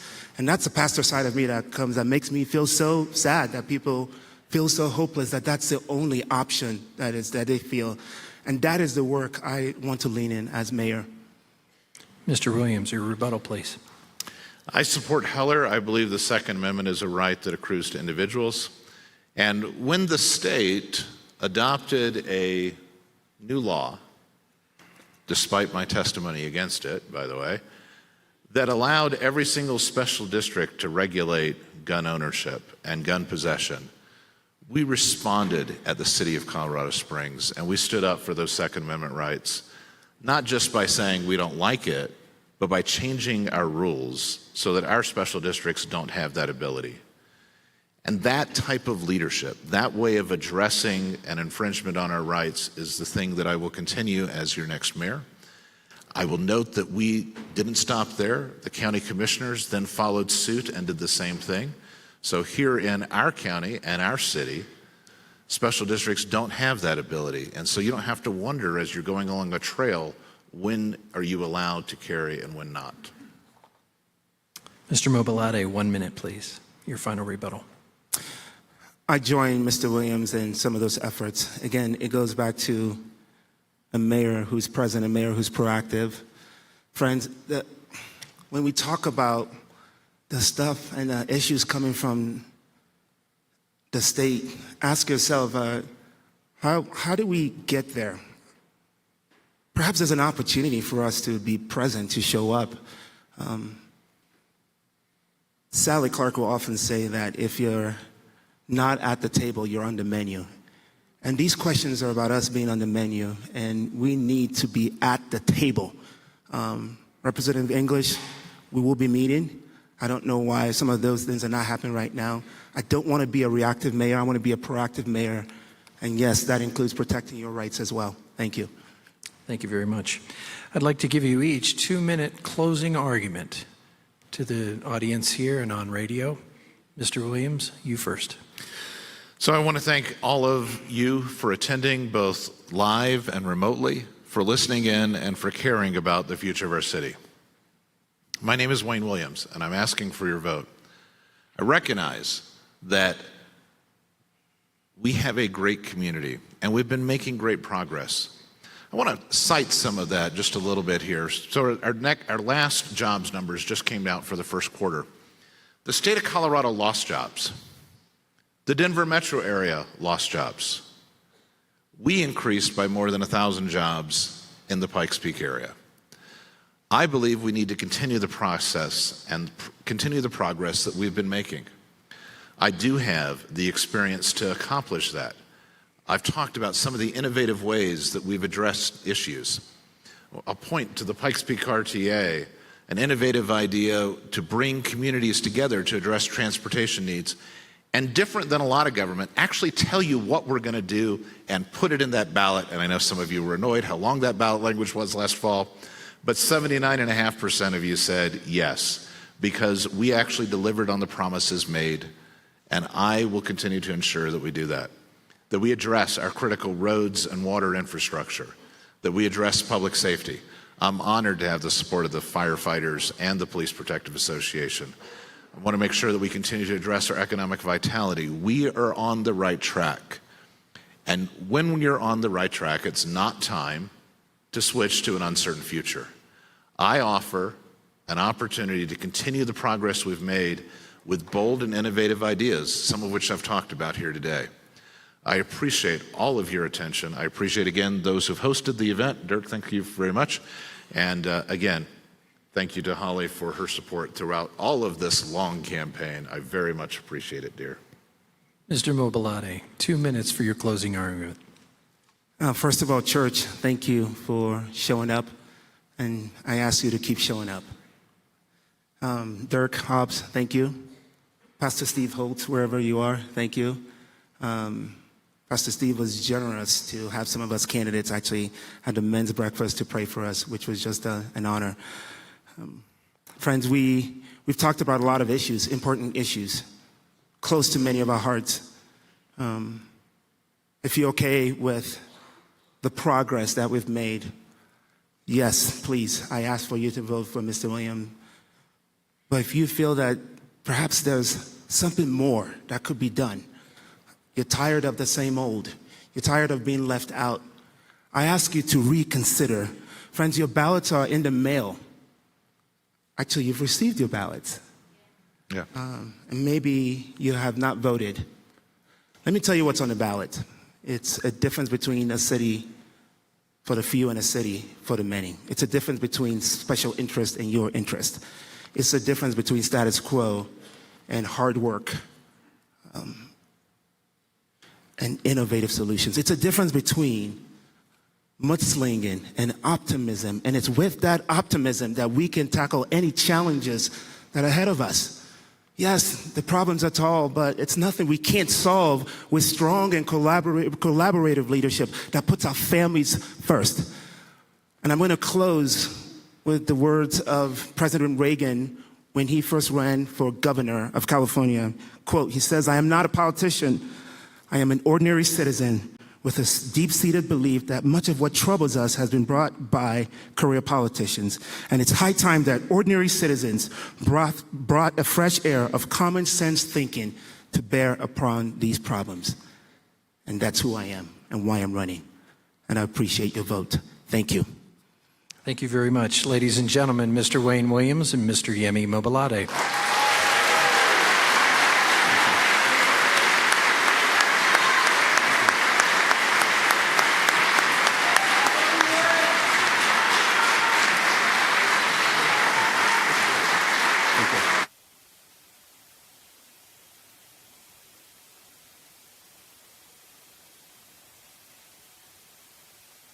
On air, listening, or watching streaming, or in the auditorium. We're going to let the gentleman depart from the auditorium into the foyer, and then you're free to go. I want to thank you all again. Thank you for behaving yourself. You kept yourselves together nicely. Thank you so much. No armored vehicles were needed. Have a lovely evening, and thanks to Pastor Steve and the Road Church here at Chapel Hills. We appreciate your hospitality. And you've been listening to the Colorado Springs mayoral runoff debate here at the Road at Chapel Hills. We hope that you enjoyed yourself. We have both Wayne Williams and Yemi Mobolade coming to the table. We're going to ask them how they think they did. So we're going to look to start off with Yemi since he finished the debate, and then end with Wayne. So stick around. Shortly, we will have them here at the table. But I want to introduce my co-host for this post-debate show, Amy Lathan. Amy, say hi. Hi, it's great to be here. Amy, tell us your background, your political background. Oh my goodness. Well, I'm a zealot, I suppose, but I am a former county commissioner. I did serve almost 9 years as an El Paso County commissioner.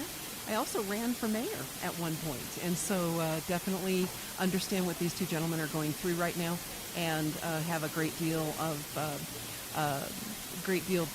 to care about, of course, in El Paso County and the city of Colorado Springs.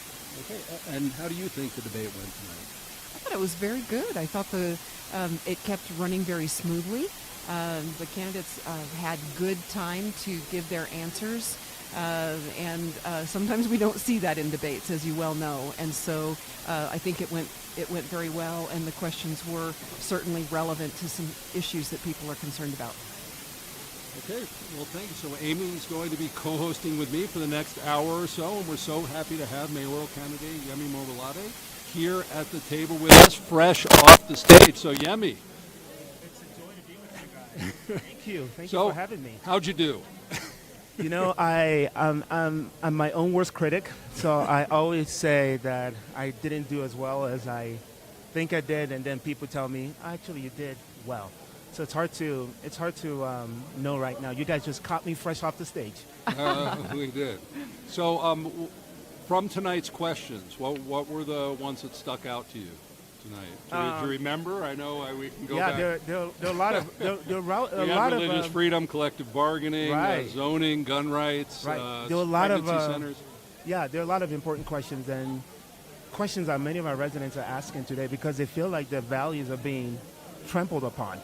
That's the word I use. And as someone who's been a pastor, led a church, started a church, these were questions that even my church members were asking. So they're very important questions. I would say the one that probably stands out to me is probably Mr. Williams. It was a question we asked of each other, and mine was about gun control.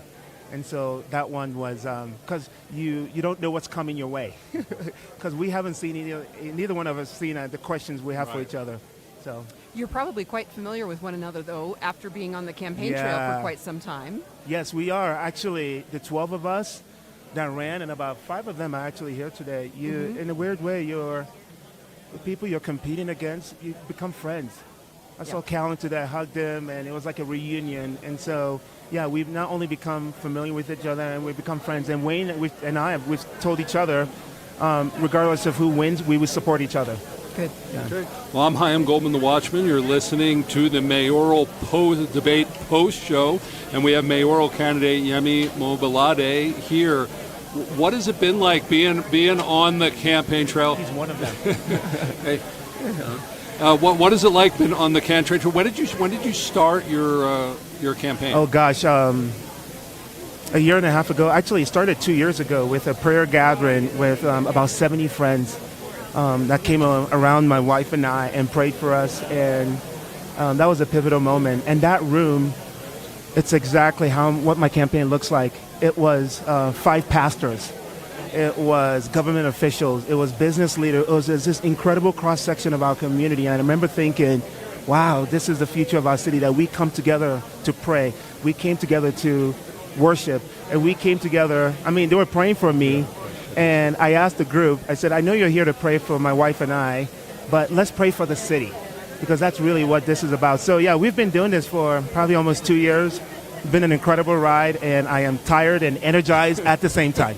Campaigning is tough. It is. And for this newcomer, I tell you, to have a front row seat into what many of our local, state, and federal candidates do, it's actually quite impressive that people do this. So what do you view as the most important role for the mayor in the context of the art of influence? I walked from stage, and one of the leaders of this church, one of the pastors, leaned over to me and said, "Thank you for the message of unity." It's making me tear up. I love this country, and I feel like we're losing that. Abraham Lincoln he shapes my leadership. We share the same birthday. He held the nation together at a time where it was divided. That's what inspires me to run. The vision is at an all-time high. I came from a world 27 years ago that I left. That world was tribalism. And what's happening now is tribalism, not unity, not Americans. And from a mayor level, I'm not planning to tackle these issues from a national level, but from a mayor level, if we're going to get anything done, our public safety crisis, our infrastructure, and our economic vitality, we all have to be at the table. Winners and losers gets us nowhere.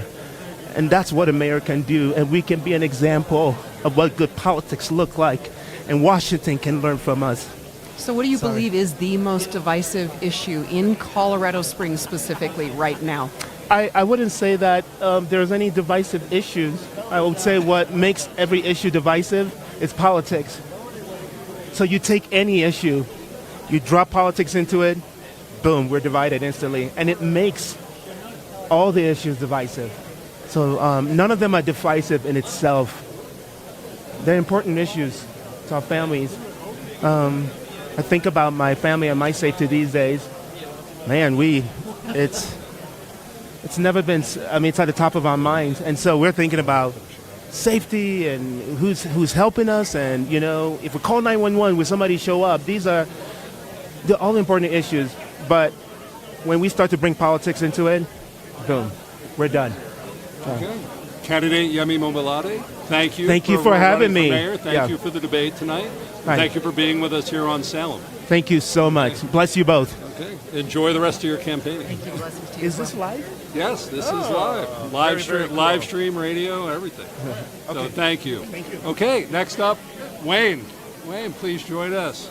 Wayne Williams sitting down in the chair here. We're here at the mayoral debate, the Colorado Springs mayoral runoff debate at the road at Chapel Hills. Our candidates are fresh off the stage. You're listening to AM 1460, FM 101.1, The Answer. I'm Chaim Goldman, and sitting next to Amy Lathan, co-hosting with me tonight. So, Wayne, how'd you do? I felt very positive that we were able to convey the message, that I've got the experience and the willingness to innovate and accomplish things. And I think that's what we're looking for in a mayor here in Colorado Springs, is someone who is able not just to have ideas, but to actually implement those. And I have a track record of accomplishment that does just that. And I think we had a good opportunity to talk about that. You also saw some differences in philosophy a little bit that were pointed out here, some areas of agreement. But there is a difference in where we go as a city. I believe we ought to continue that conservative leadership that we've had in Colorado Springs. That's why I'm asking folks for their vote. So what do you think about what you're hearing out there on the campaign trail? And as a mayor, how do you view the art of influence over those issues?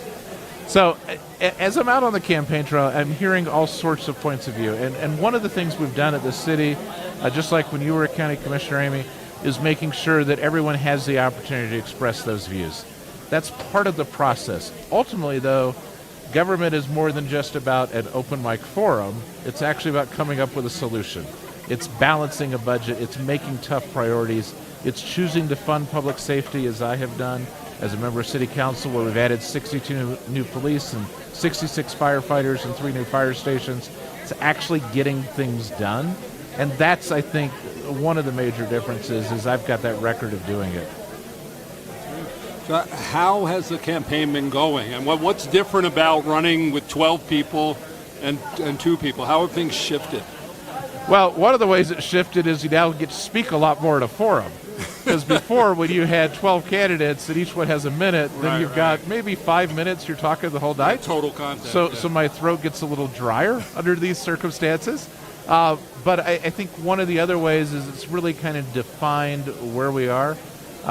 There were 4 Republican county commissioners running in the first round, and they took 2nd, 3rd, 4th, and 5th. And now there's 1. And so there is that track record. We're working to get people behind. I was really excited today to have the endorsement of the majority of City Council, including all 4 of the new City Council leaders. So what do you, there was some discussion about, kind of things that divide people, right? And obviously that's going on all around the nation in a variety of different ways. What do you see right now in this race as the most divisive issue in Colorado Springs? So I think there are some very different philosophies. I believe in the opportunity for everybody, but I don't believe government should be putting its thumb on the scale to say how does the outcome come to pass. Look, there are folks who work hard and get things done, and that person who's been working 40 hours and versus the person who's been working 80 hours a week, they're not going to get the same amount. And government shouldn't try to put its thumb on the scale to change that. You also have a difference with respect to collective bargaining. I do not. I absolutely support our firefighters and police and their ability to unionize and to visit. I absolutely oppose collective bargaining. And those are 2 very different things. And I'm honored to have the support of the firefighters and the Police Protective Association, even though I'm not a fan of one of the things they like. But part of the other candidate in the race has said he believes there's a constitutional right to collective bargaining. Now, Amy, I don't know when you last read the Constitution, probably fairly recently. There is no such right, even penumbrically, anywhere in the U.S. Constitution. I think one of the other things that may be one of those issues that here we are sitting in a church, a faith-based organization, and there's a lot going on right now in the conversation about faith-based, what people of faith, and in this particular case, we're in a Christian church, and what Christian faith believes, and kind of what's perceived out there as an attack on those beliefs in a variety of ways. And those questions came up in this debate. What do you think about those questions that came up? They did come up, and appropriately so. One of the things that I have done on City Council is made sure that we recognize Religious Liberty Day every year, because it's absolutely critical to remember that government has a limited role. They have no responsibility whatsoever in telling people what to believe, no responsibility in telling a church what it teaches, no right to tell a church who to marry or how to marry. All of those are matter of religious belief and faith, and that's why I have carried that Religious Liberty Union. We've had Catholic bishops speak at it. We've had Pastor Holt speak at it, who is the host for tonight's event. We've had others come in and share the importance in this day and age of government acknowledging its limited role with respect to matters of faith. We ought not to be it, and we ought to admit it and do it publicly. Okay. Well, thank you so much. Thank you for being here. I'm sure I want to get you back to the people here that would like to talk to you. Thank you, and thank you for your work on the voter guide. I appreciate very much the opportunity. In fact, I want to give you, we made a commemorative voter guides tonight that we had you and Yemi sign the cover. So this is there's only 10 of these. So this is a commemoration of the debate tonight. So thank you. I remember signing 10, so that sounds right. I believe you on that one. Thank you again. Well, thank you for running this. Well, you're listening to the post-debate show here at the Road at Chapel Hills. We are broadcasting on AM 1460, FM 101.1, The Answer, and we just had an interview with Yemi Mobolade and Wayne Williams, who just went through a 1-hour debate. And coming up next, we have City Councilman Dave Donaldson. But as he's about to walk over here to the table, I wanted to let you know two things to move us forward. One, church voter guides at Church Voter Guides. Voter is singular, guides plural, churchvoterguides.org. You can go on and get a special edition that we've done just with candidates Williams and Mobolade that you can get. You can download it. There's a mobile-friendly version, and you can go more in depth. We ask questions. We have 11 different questions that we ask the candidates. We give them up to 120 words per answer. And now that there are 2 candidates instead of 12, people who maybe stayed away from it, dig in, because you have a lot of details in there. We are launching within the month a news program on Salem on AM 1460, The Answer, which is called The Peak. And this is going to be a 1-hour daily news show of interviews with the movers and shakers in town and a lot of citizen journalism. And so we invite you to go find out about it on our website, thepeak.news. Thepeak, PEAK.news, and get information there and identify yourself if you would like to be part of the show, if you'd like to be interviewed, if you'd like to be a citizen journalist, or we need sponsors. And if you'd like to be associated with a show in Colorado Springs, El Paso County, Pikes Peak, that is doing real journalism, that's going to talk about real issues and dig into it. I think we're all missing out on the accountability of real journalism. That's why we're doing this. And you'd like to associate your business or organization, please become a sponsor of the program so that we can get out there and really report on everything that's going on. Well, we have joining us at the table today Dave Donaldson, who is a city councilor from District? It's District 1. District 1. Yep, District 1. You know, I get confused with all the candidates. I'm dealing with all the candidates. But we're number 1 for a reason. Oh, you're not? Okay. Is that part of your campaigning? Nah, somebody else told me that. Yeah. Now for 2 years. You're one of the first people. You were in the very first voter guide that we did, and just swore in some new candidates. So we're going to want to hear from you what you thought of tonight's debate, but also what do you think of the new makeup of City Council? But let's start with the debate. Start with the debate? Start with the debate. So things that stood out for me in this debate is, I've worked with Wayne for 2 years on city council. I think his experience came through in the debate tonight. His answers were more data, more facts versus I'm going to lean into it and we'll have a conversation, which is what I heard from the other candidate largely. Okay. Anything else that stood out to you? Yeah, I mean, one thing stood out in particular, the question about equity. Mr. Mobolade, I've seen him on tape. There's a video of him saying, this was at Democrat Party headquarters, stating that he feels it is government's role to ensure equity, to create equity. He was asked, would you spend money for that? And he said, absolutely.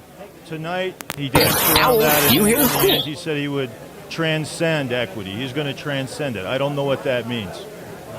Well, there are other debates. We were only able to ask a certain number of questions, Yeah. and we invite you to do your research. Use Church Voter Guide, go back through the recording of this debate, and there were a couple debates before ours and a couple after, and they have different concerns. They ask different questions, and see if you're getting any inconsistencies from the candidate, because what we want more than anything is integrity in our mayor. And so you do the research, you get out there, but more than anything, get involved, be part of the political process. One thing I like about political candidates, even the ones I disagree with, is they're actually doing something.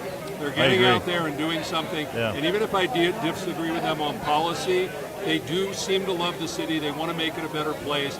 And tonight, I think also having it here at the Road was about unity and bringing the church together to show that we're awake and we're involved. So before we get to City Council, what do you think about that? We're having a debate here at a church. I appreciate it. And I think we are seeking the truth, right? And really that's what God is. God is the truth. I'm a hunter after the truth. And just along those lines, I'd like to highlight one more thing here, if I could. And there was a question. Well, in candidate Williams, Wayne, I know him as Wayne. His answer at the end, he was asked. I forgot what the question was, but he said, "I recognize that we have a great community and we are on the right track," and I agree with that. Now, Yemi, in his his acceptance speech back on the night of the initial election, here's what he had to say. He said, "My vision for our city is that we will become," and his word was become, "an inclusive, culturally rich, economically prosperous, safe and vibrant city that shines on a hill brightly for the world to see." And I think that reflects his view of our city, that there's something wrong with us. We have to become inclusive and become these things. And honestly, I think voters should consider that. Does that reflect your view of the city, that we need to change to become something, or do you think we're doing pretty dang good and we're on the right track? You can always get better, but I think there's a real difference in the view of our city between the two candidates. Well, thank you for that. Fair enough. Well, while we have you here, let's talk a little bit about City Council. Okay. The new members were sworn in. Yep. What is now that you've been there 2 years? Yep. What are we looking at? I think we're going to do well. I think we're actually going to have a little more a council that is a little more conservative than the previous council. All four of them are really business owners, and we've had a couple of little votes so far, and I have liked what I have seen. I think for the folks that were here tonight, I think you're going to be happy with what happens with our council. There's a specific example. I won't get into it right now, but it looks. I think it's very encouraging for Christians, for citizens who value Western civilization and our traditions. That's a great point. And let me ask you. Let me go back a little bit to the questions that you were just discussing that came up in the debate about the inclusivity. Yeah. It was mentioned by one candidate that people have been left out and that people are not. They don't have a voice. Can you, as a council member, and I have been in local politics for many years. Can you tell us if you see where people are not able to have access to the system? Yeah, I think that was just, that was politics. Because you want to create resentment or fear in the voters that they're being left out. That is absolutely not true. I represent the citizens of District 1. Every council person on council is happy to talk with the folks they represent and answer emails. I found that a little insulting to hear that, and I even wrote it down. It's funny you mentioned that. Many of us in this room have been kept out of the decision-making process. And I have BS written. I think I know what I meant by that. And that is inequitable. That's just not true. And I wish leaders in our community wouldn't keep stoking that kind of resentment among citizens. Every time City Council meets at our regular sessions twice a month, any citizen can come in there and speak to us for 3 minutes. Everybody gets 3 minutes. And some citizens use it a lot more than others. We want to hear from citizens. So I just find that, if you're not as qualified as your opponent, then you bring up stuff like that. If your campaign is weaker, then you say, well, we're being left out, so you need to change and vote for me. I find it weak. Okay. Well, Dave, next time you're on, we want to hear what you really feel.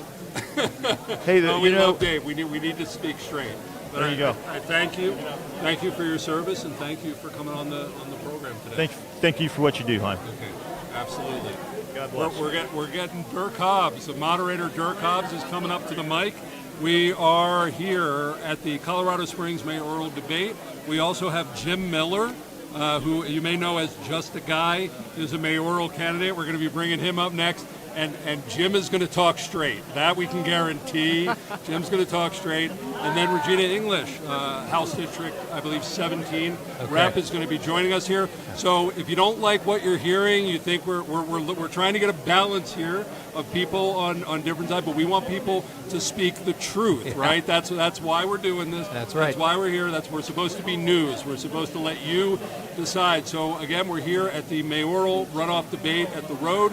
Just finished up. Moderator Dirk Hobbs of North Magazine and the True North radio broadcast.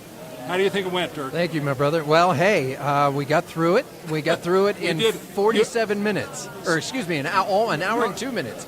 I don't know. Yes. I looked at it was 7:44 when you finished. I think you landed it right on time, man. So everybody gets to go to bed tonight, right? We're not in there bantering and running over 4 hours. But, hey, it was a great debate. I think both, throughout this campaign, the gentlemen have kept their poise.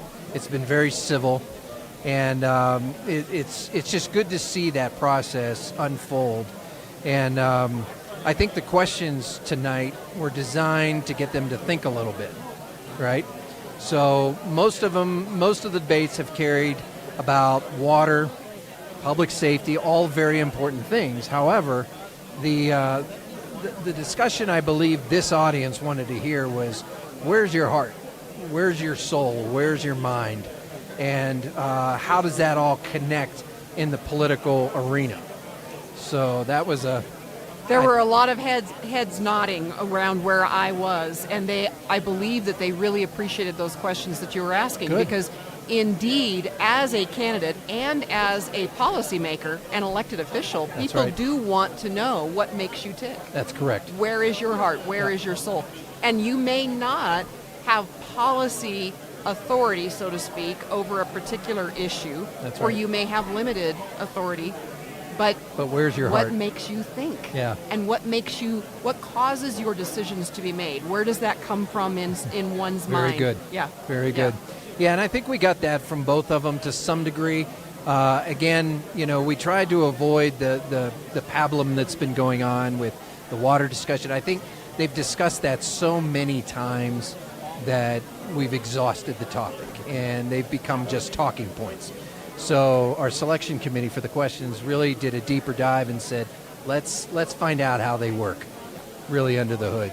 So. And you got to watch 2 other debates also before this one. So. I did a little homework to kind of see who did what, and they were fairly standard fare. Good debates, different audiences from around the community, so everybody got to taste it, a part of the process. But in general, I think what we did here was a little special, and hopefully the folks walked out of here with a better sense of Where's my moral compass on this, as well as just the political, bantering back and forth?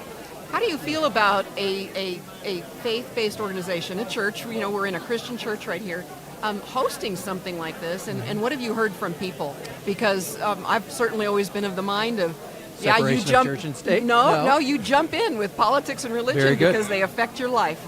And so, what have you been Amy hearing? ran the public policy team here years Yeah. ago when I first got here. Yes. Yeah, you cannot ignore it. Can't you get have away from got it. to jump right in with both feet. This is fruit from her, from what she did years See, that's ago. wonderful work, by Yeah. the way. Very Yeah. good.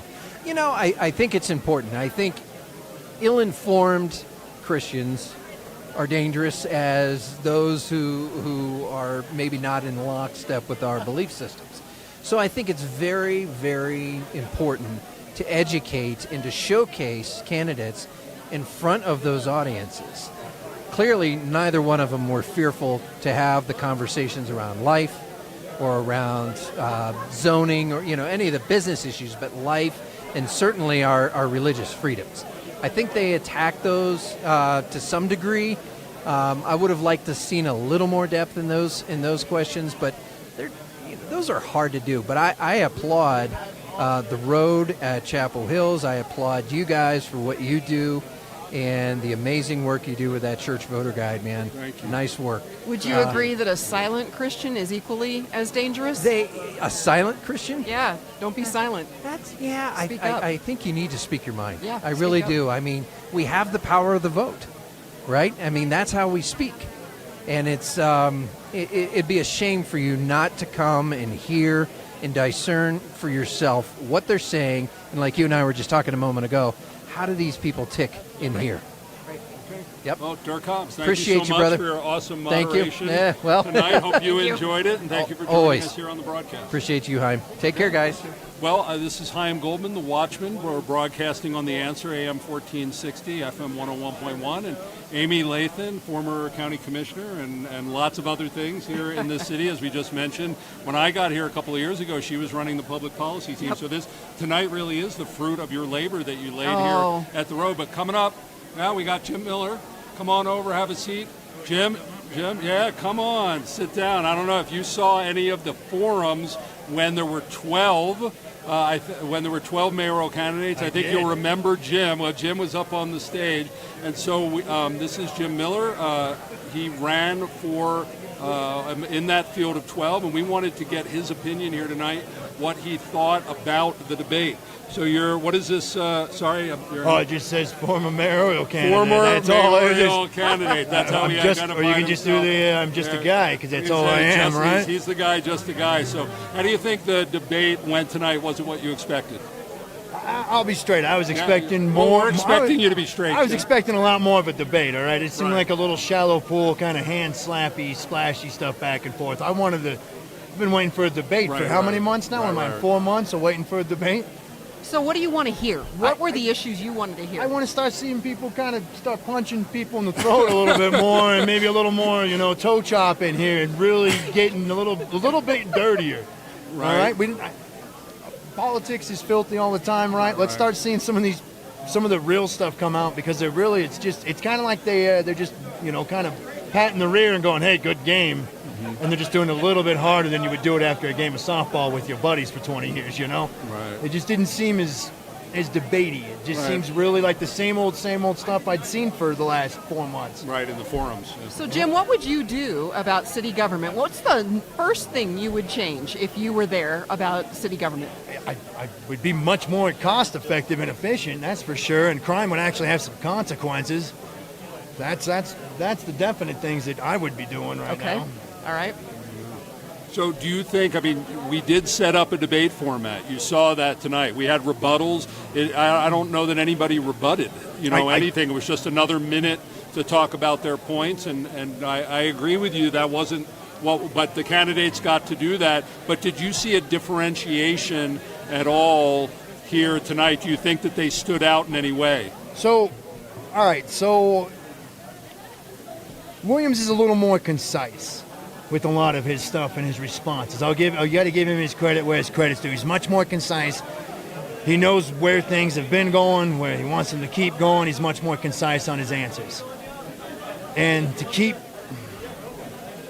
even the fair and the reasonability with everything. Look, everybody keeps saying he's new to politics. He's not. He spent 5 years next to Southers doing the small business stuff, right? He's not new to politics or any of these people or the workings or the mechanics or any of the stuff with anything in the local political system at all. Using that as an excuse to not have concise answers is a little bit daunting, and it's starting to get a little bit old. It's like, all right, we heard, we know, all right. Because it always starts off, well, hello, friends, I am not part. And it's like, no, you are part of it, okay? Just say you're part of it. The other guy's saying he's part of it. Your answers should be more concise because you know the workings and you know the internal aspects of it. Don't be so vague with me. You don't need to preach or talk me and make it malleable to make it sound more appeasing because you're in a different group this time than what you were yesterday because you went and talked it that way with Group A, and now you're at Group C today, and now you're talking it the other direction with Group C. So, yeah.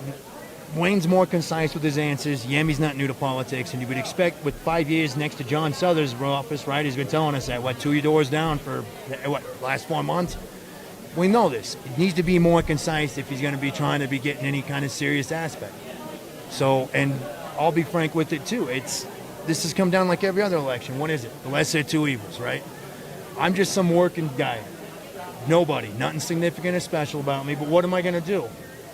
I can either have basically the choice of New Denver or status quo. I work for a living. I don't want to be taxed to death, to be frank with you. I know how to survive a Steve Buck economy. I know how to survive a John Slithers economy.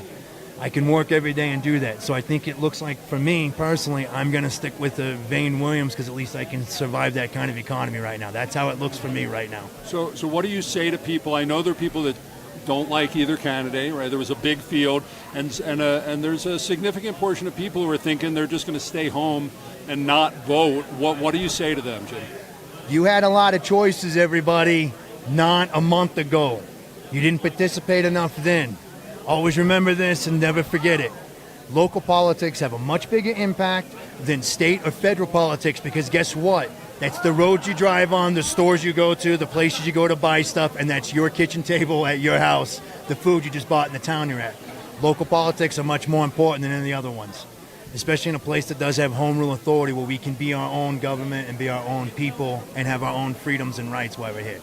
So I say still participate, but it is a lesser of two evils, as usual, like every other election always turns out, and everybody's mad because they go, oh, there's on their choices, and it's like, you had a crap ton of choices before. You should have went and dove a little deeper. So, Jim Miller, just a guy. This is not the last we want to have you on the radio. You're great, man, and you're going to have an influence here in this town, maybe more than being mayor. Yep, this isn't the last time anybody's going to see me. It's just the way it is. I want to applaud you for being just a guy because that's part of we the people. It's supposed to be we the people, not them the government, right? That's the right. The government never gives you anything that wasn't already yours, ever. So you have every right to be in this conversation, and we're thankful for you. Yeah, let me know any other time you guys want me to chit-chat or talk or do a thing. Thank you, Jim. All right, I'll see you guys later. Have fun, be safe, remember to make sure you vote and all that good stuff. Okay, wonderful. Right. Amy, would you please go get Regina English over there? She's coming up next. She's just standing right on the other side over there. And I'll remind you that you're listening to 1460 FM 101.1, The Answer, the Colorado Springs mayoral runoff debate just finishing up, and we're getting a recap here. Please make sure to visit churchvoterguides.org to get our special edition voter guide that has Wayne Williams and Yemi Mobolade in it. You can go in depth with them too. And also please check out our upcoming program on Salem on AM 1460 The Answer called The Peak that we should be launching, a news program, daily news program to bring out everything that's going on in the Pikes Peak area, and go to thepeak.news. That website is thepeak.news for more information. Get involved. We want you to be on for interviews. We want you to be a citizen journalist, and we want you to help sponsor the program. We're in this together. Well, we are here now with Regina English, House District 17. Is that correct? Yes. And just I thank you for even getting here tonight with everything that's going on up in the State House. But tell us, what did you think of tonight's debate? I thought tonight's debate was great, and it's very important for leadership to lead from a place of compassion, right? Because when you lead from a place of compassion, you can truly serve the people in an authentic way. And I believe that was displayed on both sides. I never heard Wayne's story until tonight. However, Yemi is a dear friend of mine, and just each time I listen to him share his heart for the people and for the city of Colorado Springs, it just encourages me even more and solidifies the decisions to vote for Yemi. So, what was your key takeaway from the debate, or maybe a couple of them? What was that? My key takeaway was both candidates at one point or some point allowed themselves to be vulnerable, right? So the people can actually lean in and see them as the person and not the politician, because both of them have very dear, authentic stories, and I believe that was important. And that was a key takeaway for me, because we saw them outside of politicians and saw them as real people. Did you see a difference in the two that you think really stood out to the attendees in this forum? Again, that compassion piece, I really have to stay there, and then to the newness, taking a leap of faith, trying something new. So the difference is going away from the norm and the status quo and voting for the new candidate, bringing on something new, because I believe the city of Colorado Springs is ready for something new. And when you want something new, you have to do something different. And that's what I saw tonight, and I'm grateful to be here. Let me ask you, how are things going up at the State House for you? Oh, my goodness. You've been serving for... since January. Right. I'm a new candidate, and, actually on the way down here, I was on the phone on committee voting on bills. So the work never stops, but things are going well. We're at the end of the session, so things are wrapping up. A lot of bills still on the table, so we still have work to do. Okay. Well, thank you. Thank you for coming here tonight, and thank you for being on the program. This is Regina English, House District 17 rep. Thank you for having me. Coming up next, we have Charles Wingate, and you're going to like Charles. Charles is a very interesting guy, a friend of mine. I call Charles, let me see how he references himself. I call him a political operative here in town. How do you define yourself, Charles? I'm just a Republican. He's a Republican. He's a former city council member. And I want to remind you, we're here at the Road post-debate with the runoff debate between Wayne Williams and Yemi Mobolade. We're broadcasting on AM 1460 and FM 101.1 The Answer. And I should mention we're also live streaming still. And so if you want to look at our pretty faces here, we're here, or Amy's, where you can go to theroad.org and watch it there. So, Charles, first of all, what did you think of the debate? I thought both of them did a good job. I mean, Yemi did a good job basically talking about his message. Wayne did a good job of explaining to people his experience and background as a former clerk and recorder, secretary of state, county commissioner, and a city council member. So what are you seeing so far in this mayoral election? We're getting close. What are the biggest issues that you see? I don't think it's an issue thing. I think what you're seeing is it's whose message is going to resonate with the voters. Yemi's talking about the future. Wayne's talking about what he's done in the past and how that relates to the future. It's really about who makes the connection with the voter. Right now, if I'm looking at it just as a political operative, Yemi's making connections with voters. He's telling them about what's in it for them. Wayne's talking about what he will do for them. In a message where we're talking about what's in it for me, the voters will always go with the guy that's going to go with what's in it for me. Yemi's telling them what they're going to get. Wayne's telling them what he's going to do. So a connection with the voters, of course, in any kind of campaign is critically important. Yes. But what are you hearing from people out there right now in terms of Colorado Springs in its current state? What are they saying? What is their biggest concern? I think crime is the issue that people talk about. Crime is the issue. Affordable housing is an issue, especially if you got a kid at home and you want him to move, and he doesn't have a job that can get him out of the house. I think that the growth of downtown is troubling to some people. It looks like it's becoming Denver.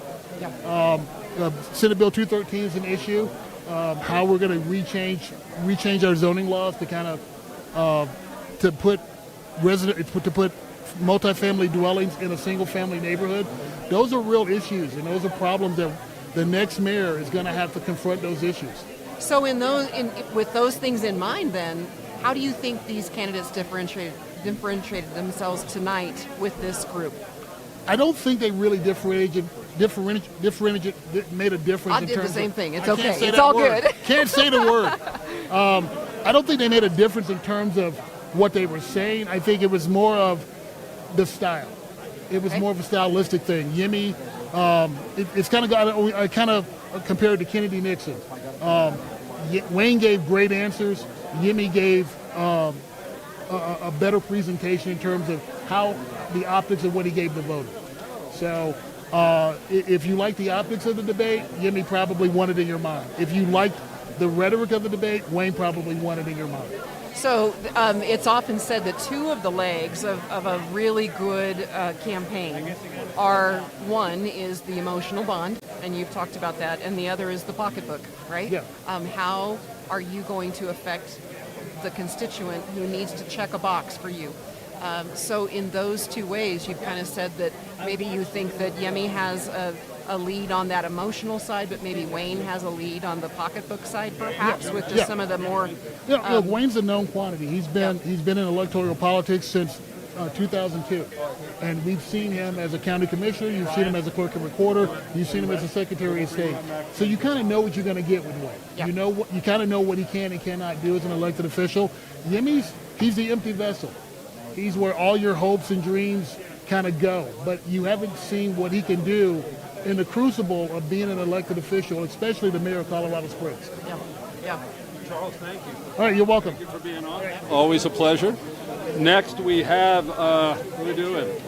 Oh, Roland Rainey, former candidate for City Council at Large. Roland, welcome to the broadcast, and you're listening to the post-debate show here at The Road on AM 1460, The Answer. So what were your key takeaways?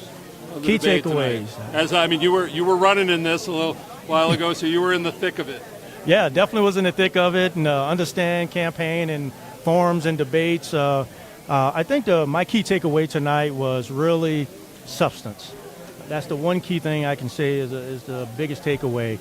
You have one candidate who truly has the experience and the knowledge and the background to understand policies at the highest level of government, whereas you have someone who's new to the position.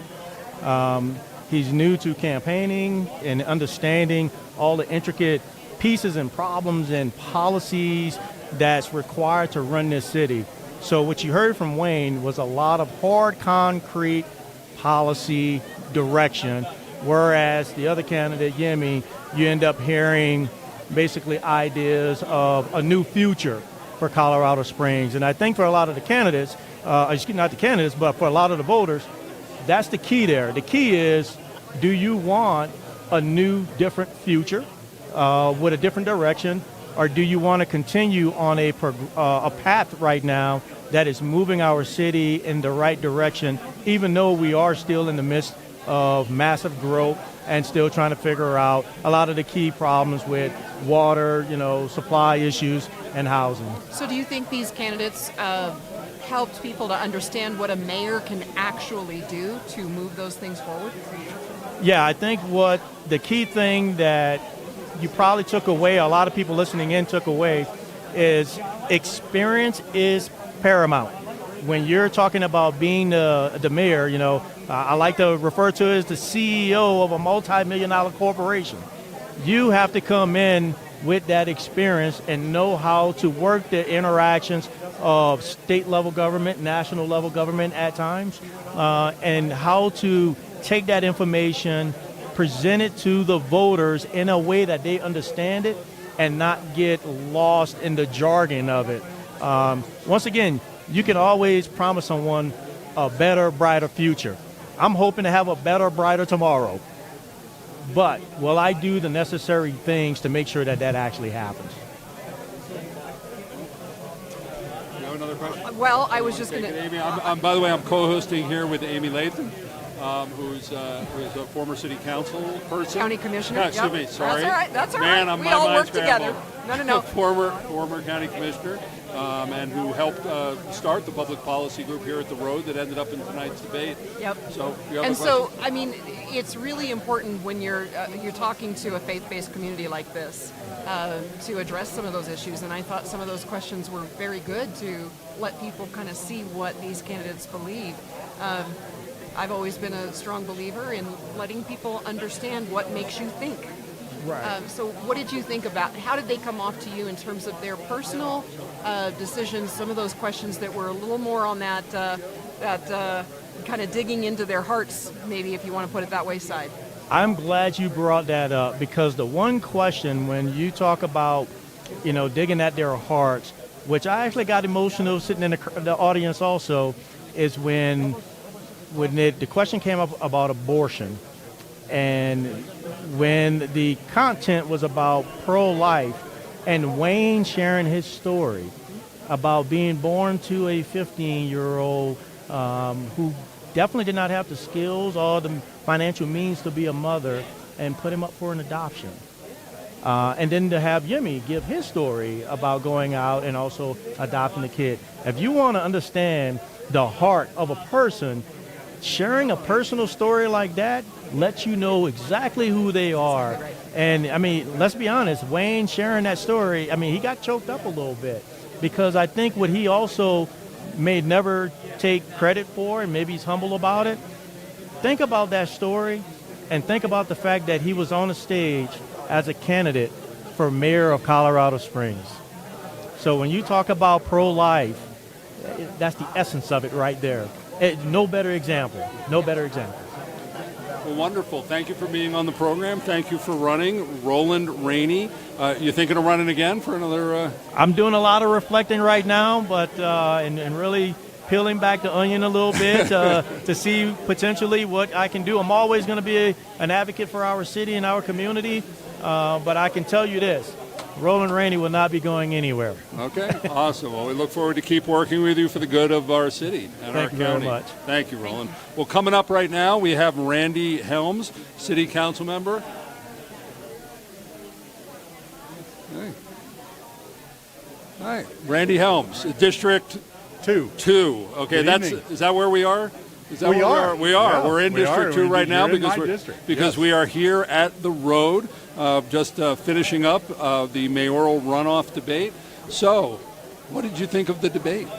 Well, first, I loved it, and I want to thank the Road for putting this together and letting it happen. It was amazing, and I think the real answers, speaking of the answer, came out this evening. Okay. So, how did you think that they differentiated themselves? So tonight? I personally believe that Wayne Williams was able to give very, very specific answers to all the questions. I was hoping Yemi would be able to give some specifics. I did not hear any specifics in his answers to any of the questions. I was hoping to, but I didn't. And I thought Wayne had very specific answers for every question. And I know that because I've worked with Wayne for the last 2 years on the city council. Okay. So there was a question that came up about the equity, inclusion, diversity. Yes. And one of the comments that was made in the debate was that some people feel left out, and that that some voices aren't being heard. You are a council member. Yes. There are volunteer committees at the city. There are volunteer committees at the county. There are public meetings for all of the engagement, etc. How have you seen, if you have seen, any kind of that type of discrimination that is keeping people out of that process? And if so, what would you have to say about that? So, in the 2 years that I've been on council, as you said, we have what's called citizens' comments every Tuesday during regular council meetings, and we separate that with you can have citizens' comments on issues that are not on the agenda for that day. We also open up for when that agenda piece is up, citizens can comment on that very specific thing. But it's really important to provide an opportunity for any and all citizens to speak their mind on issues that are not on that agenda that particular day. And as Wayne said this evening, that is one of the ways that we provide. We have a diverse population that come in and they're able to speak their minds, as long as they're not disrespectful in certain ways. You still can be disrespectful, but as long as you're not threatening, as long as you're not vulgar, you can say just about anything you want to the council and to the rest of the public. So we get a diverse population of the entire citizenship of Colorado Springs that comes in and can speak to us every Tuesday during citizens' comments. And it's equal for everyone. There's Yes. we do not discriminate against anyone citizen that wants to come in and express their opinion. And I know this didn't come up in the debate, but certainly in city government, in local government, there was a lot of discussion about local government and the importance of local Yes. government, local control, certainly. But there are multiple volunteer committees, boards, some that are statutory, some that are local, that citizens can participate in simply by... Yeah, let me rattle off. 50 committees, boards, and commissions that are made up of citizen volunteers. As an example, PPRTA, Pikes Peak Regional Transportation Authority. It's made up of a citizens advisory committee that has 19 citizens from all around, not just Colorado Springs, but inside of El Paso County, of those 6 entities that belong to the PPRTA. They make up 19 citizens, then look at all the different projects, and Wayne mentioned those tonight. And as an example, Wayne was a mentor to me when I came on city council.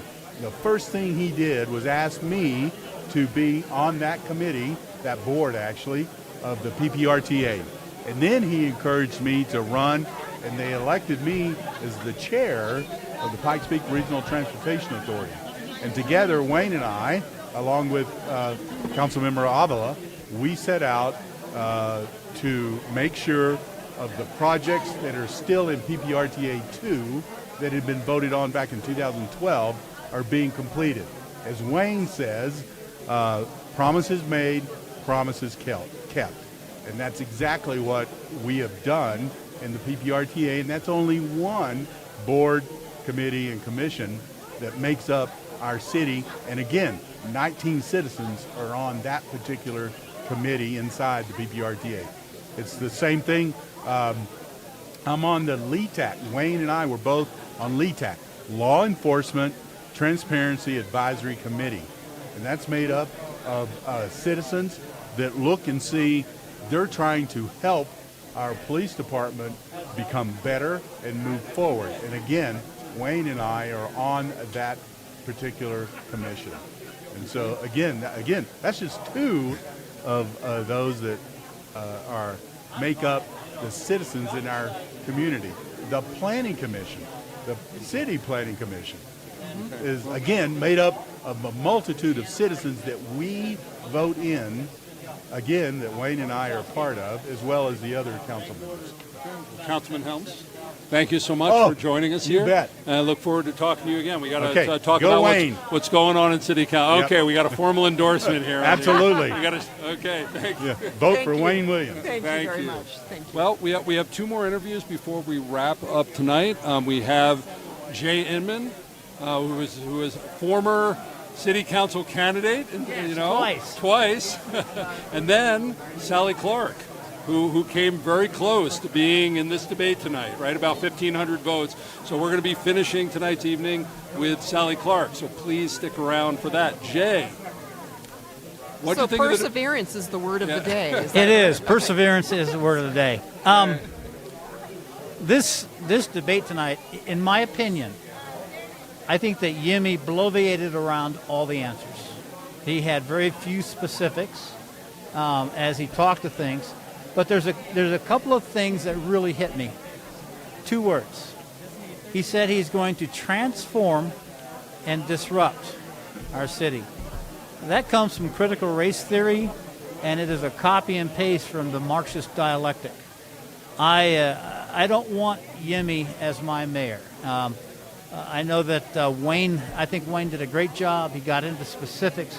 He talked about programs, innovation over the last bunch of years that he's been on city council. And he was far more specific and far more excellent. I loved his emotional laydown of when he was adopted. And his 15-year-old mom decided not to abort him. So that's where I'm at on the debate. I'm really going to vote for the guy, Wayne Williams, who I believe had a lot more substance.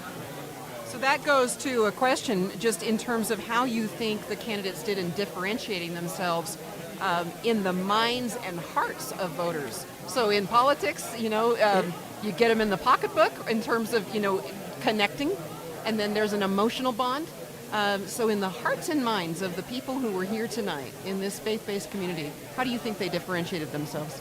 In the faith-based community, I think all of us really connected to Wayne talking about his adoption. A 15-year-old mom deciding to keep her baby and give it up for adoption. I went to Wayne's church. I took a flyer for this thing, the big Mormon church over by Liberty.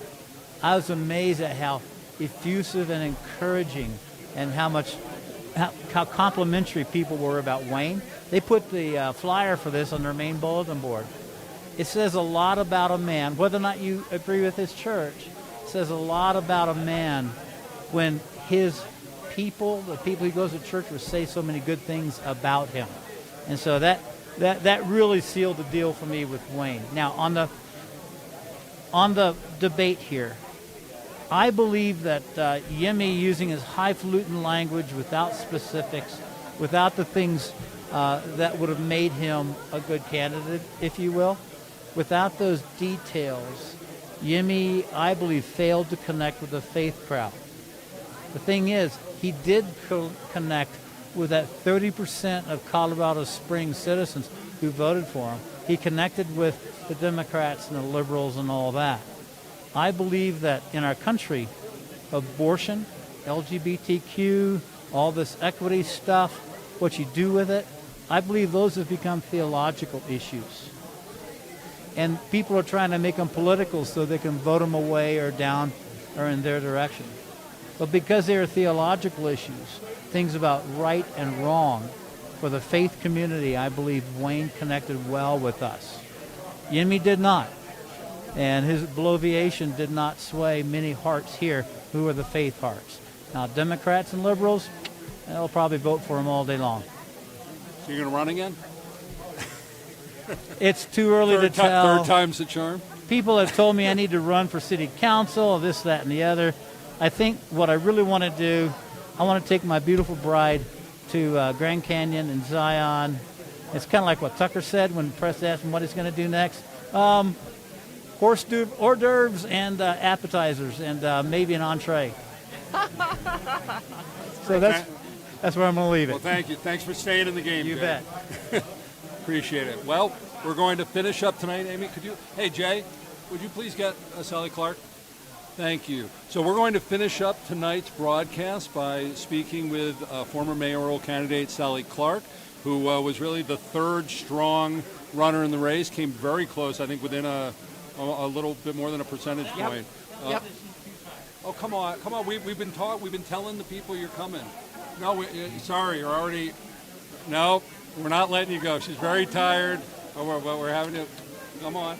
This is how we're finishing the show. You've been listening to the post-debate show from The Road at Chapel Hills. Tonight's debate was brought to you by The Road, Church Voter Guides, and Salem Media. And I want to encourage you to let people know to watch the live stream that has been recorded of this whole broadcast, but especially the debate. Tell your friends to watch it, and you can go to theroad.org and find that, also their YouTube and their Facebook page.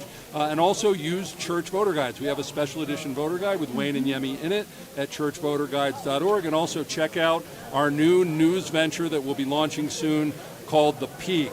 That's also going to be on 1460 The Answer, and go to thepeak.news. That is The Peak, P-E-A-K, .news for more information.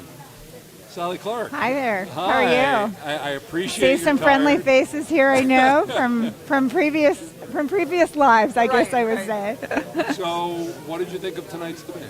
I think it's a great opportunity for folks to really participate, to get more information, to have that available, both if it's online and live streaming, and to really, I think, get an idea of knowing the candidates, what their answers are, what some of the questions are, and how this race is so important to our city. I mean, it's extremely important. This is the CEO of the city of Colorado Springs.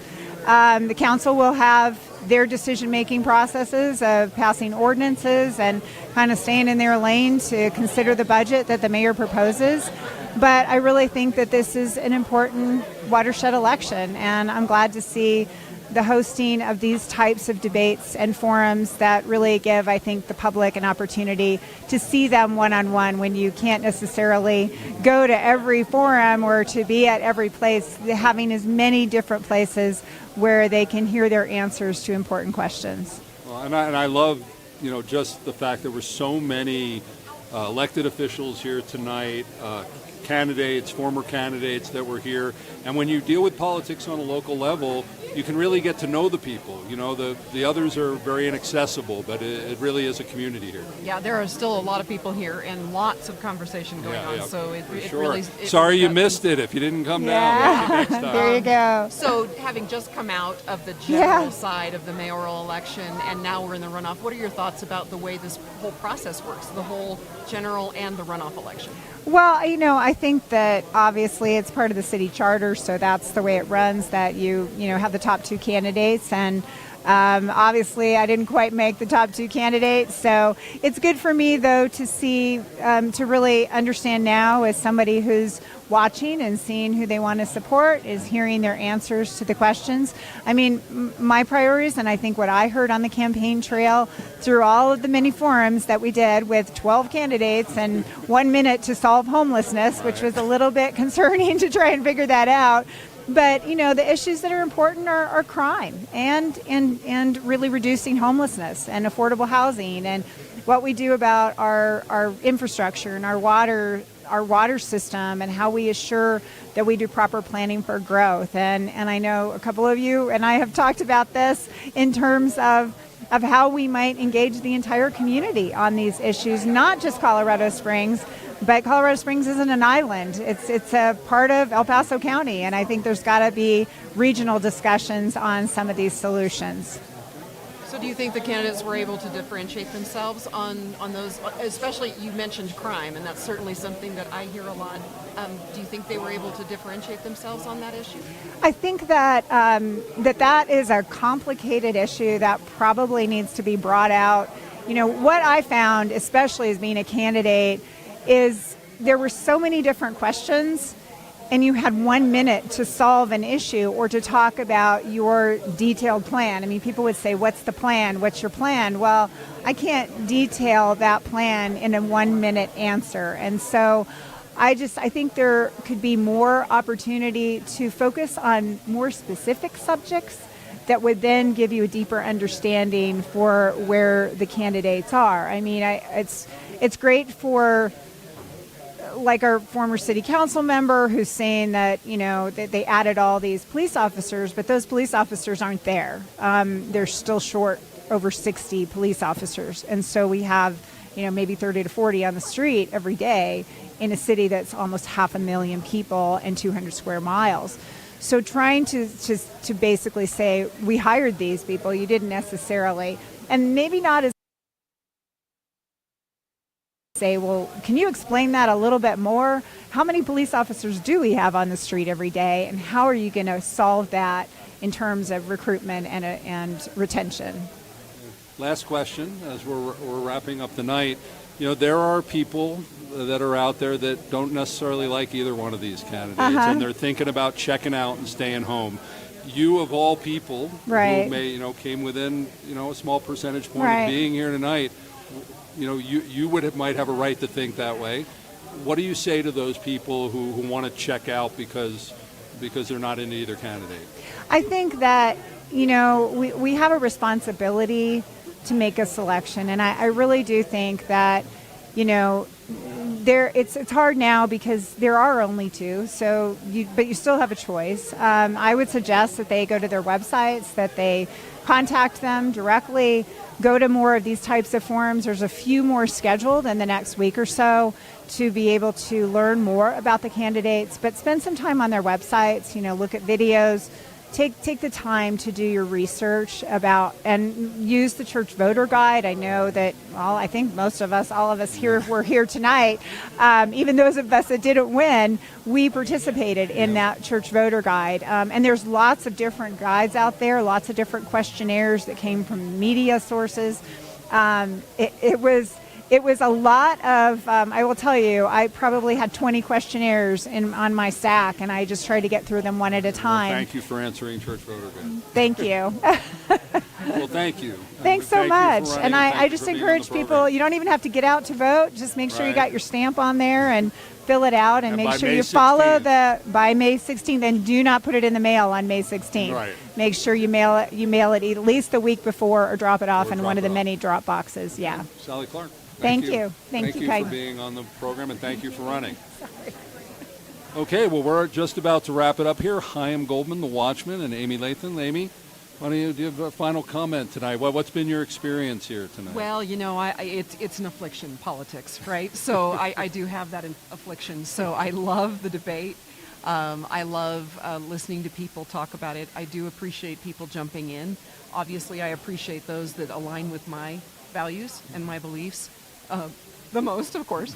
But it's good to see so many people come out. And what I love right now and tonight in a forum like this is that the church is opening its doors and bringing people in and saying, listen to these candidates so that you can make a decision, and so that, whatever aligns with your faith in this particular setting is what you will vote. And that is so critical, because too often we say that the church should not be involved. And that's just categorically wrong. I think that's so many different levels. That could be an entirely different show. I know you would do that show.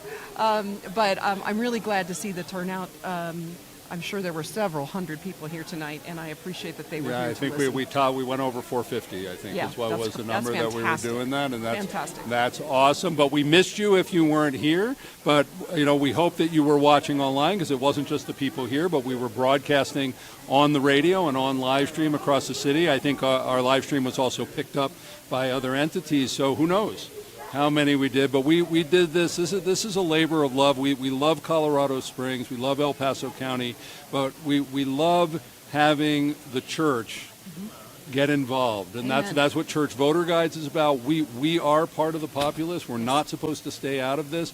The Messiah is Lord over all. The government is on his shoulders, and so I want to compliment you, especially if you're still listening to us. I hope there's at least one person here that's been sticking around and like this, is stay in the fight, stay in the game, get involved.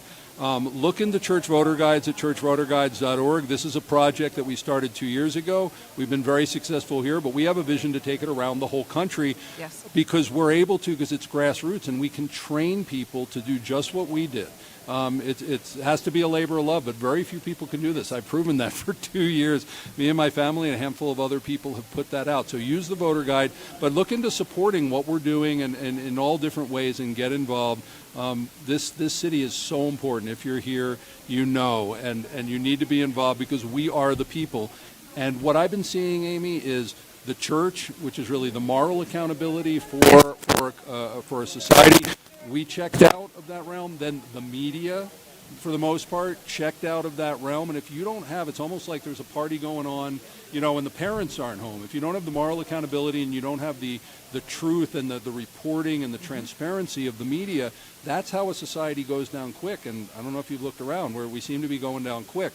So what we're doing here at the Road and at Salem and at Church Voter Guides, and now with this new program, The Peak, is to put those pillars back into society of an active church in all areas, not just politics, but all, whether you call it mountains or spheres or whatever, all areas.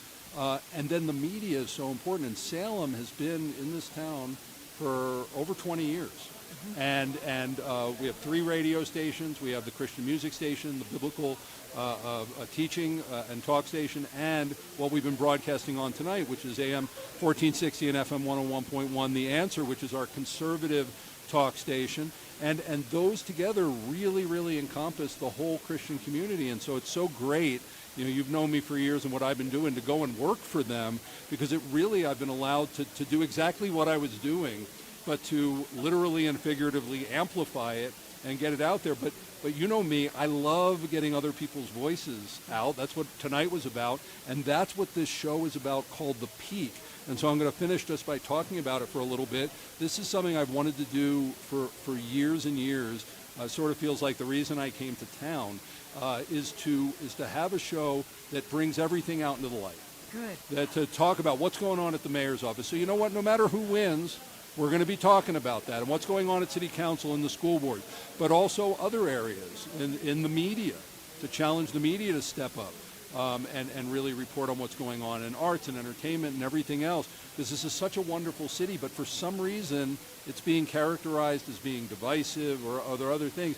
Let's tell the real story, but let's not just leave it to the professionals. So what we're looking for is people to interview. So if you're an interesting story, and everybody has an interesting story, if you're an interesting story, I want you to go on thepeak.news. It's NEWS, thepeak.news, and click that link that says I want to be interviewed. And tell me a little bit about your story. And then if you want to tell stories, you're a storyteller, a citizen journalist. Maybe you do it with the written word or with spoken or with video or whatever. Go on and click that link and tell us, because we want to have reports from all over the city, everybody on their cell phones now, and simple editing software and we're going to be doing this Monday through Friday for an hour every day. So we're going to be able to cover a lot of content, a lot of interviews. We're going to ask a lot of tough questions, and we're going to look at it from a biblical perspective, from a Christian conservative perspective in that area, because here's the thing, media is not supposed to change the city, it's supposed to represent it. In Colorado Springs, whether you like it or not, probably if you're listening here you like it, we're still majority conservative Christian. And so the media should not be trying to activist change the city. It should be representing the people. And so we're going to be doing that, where it's not just going to be Christian topics. We're going to have people on that I may personally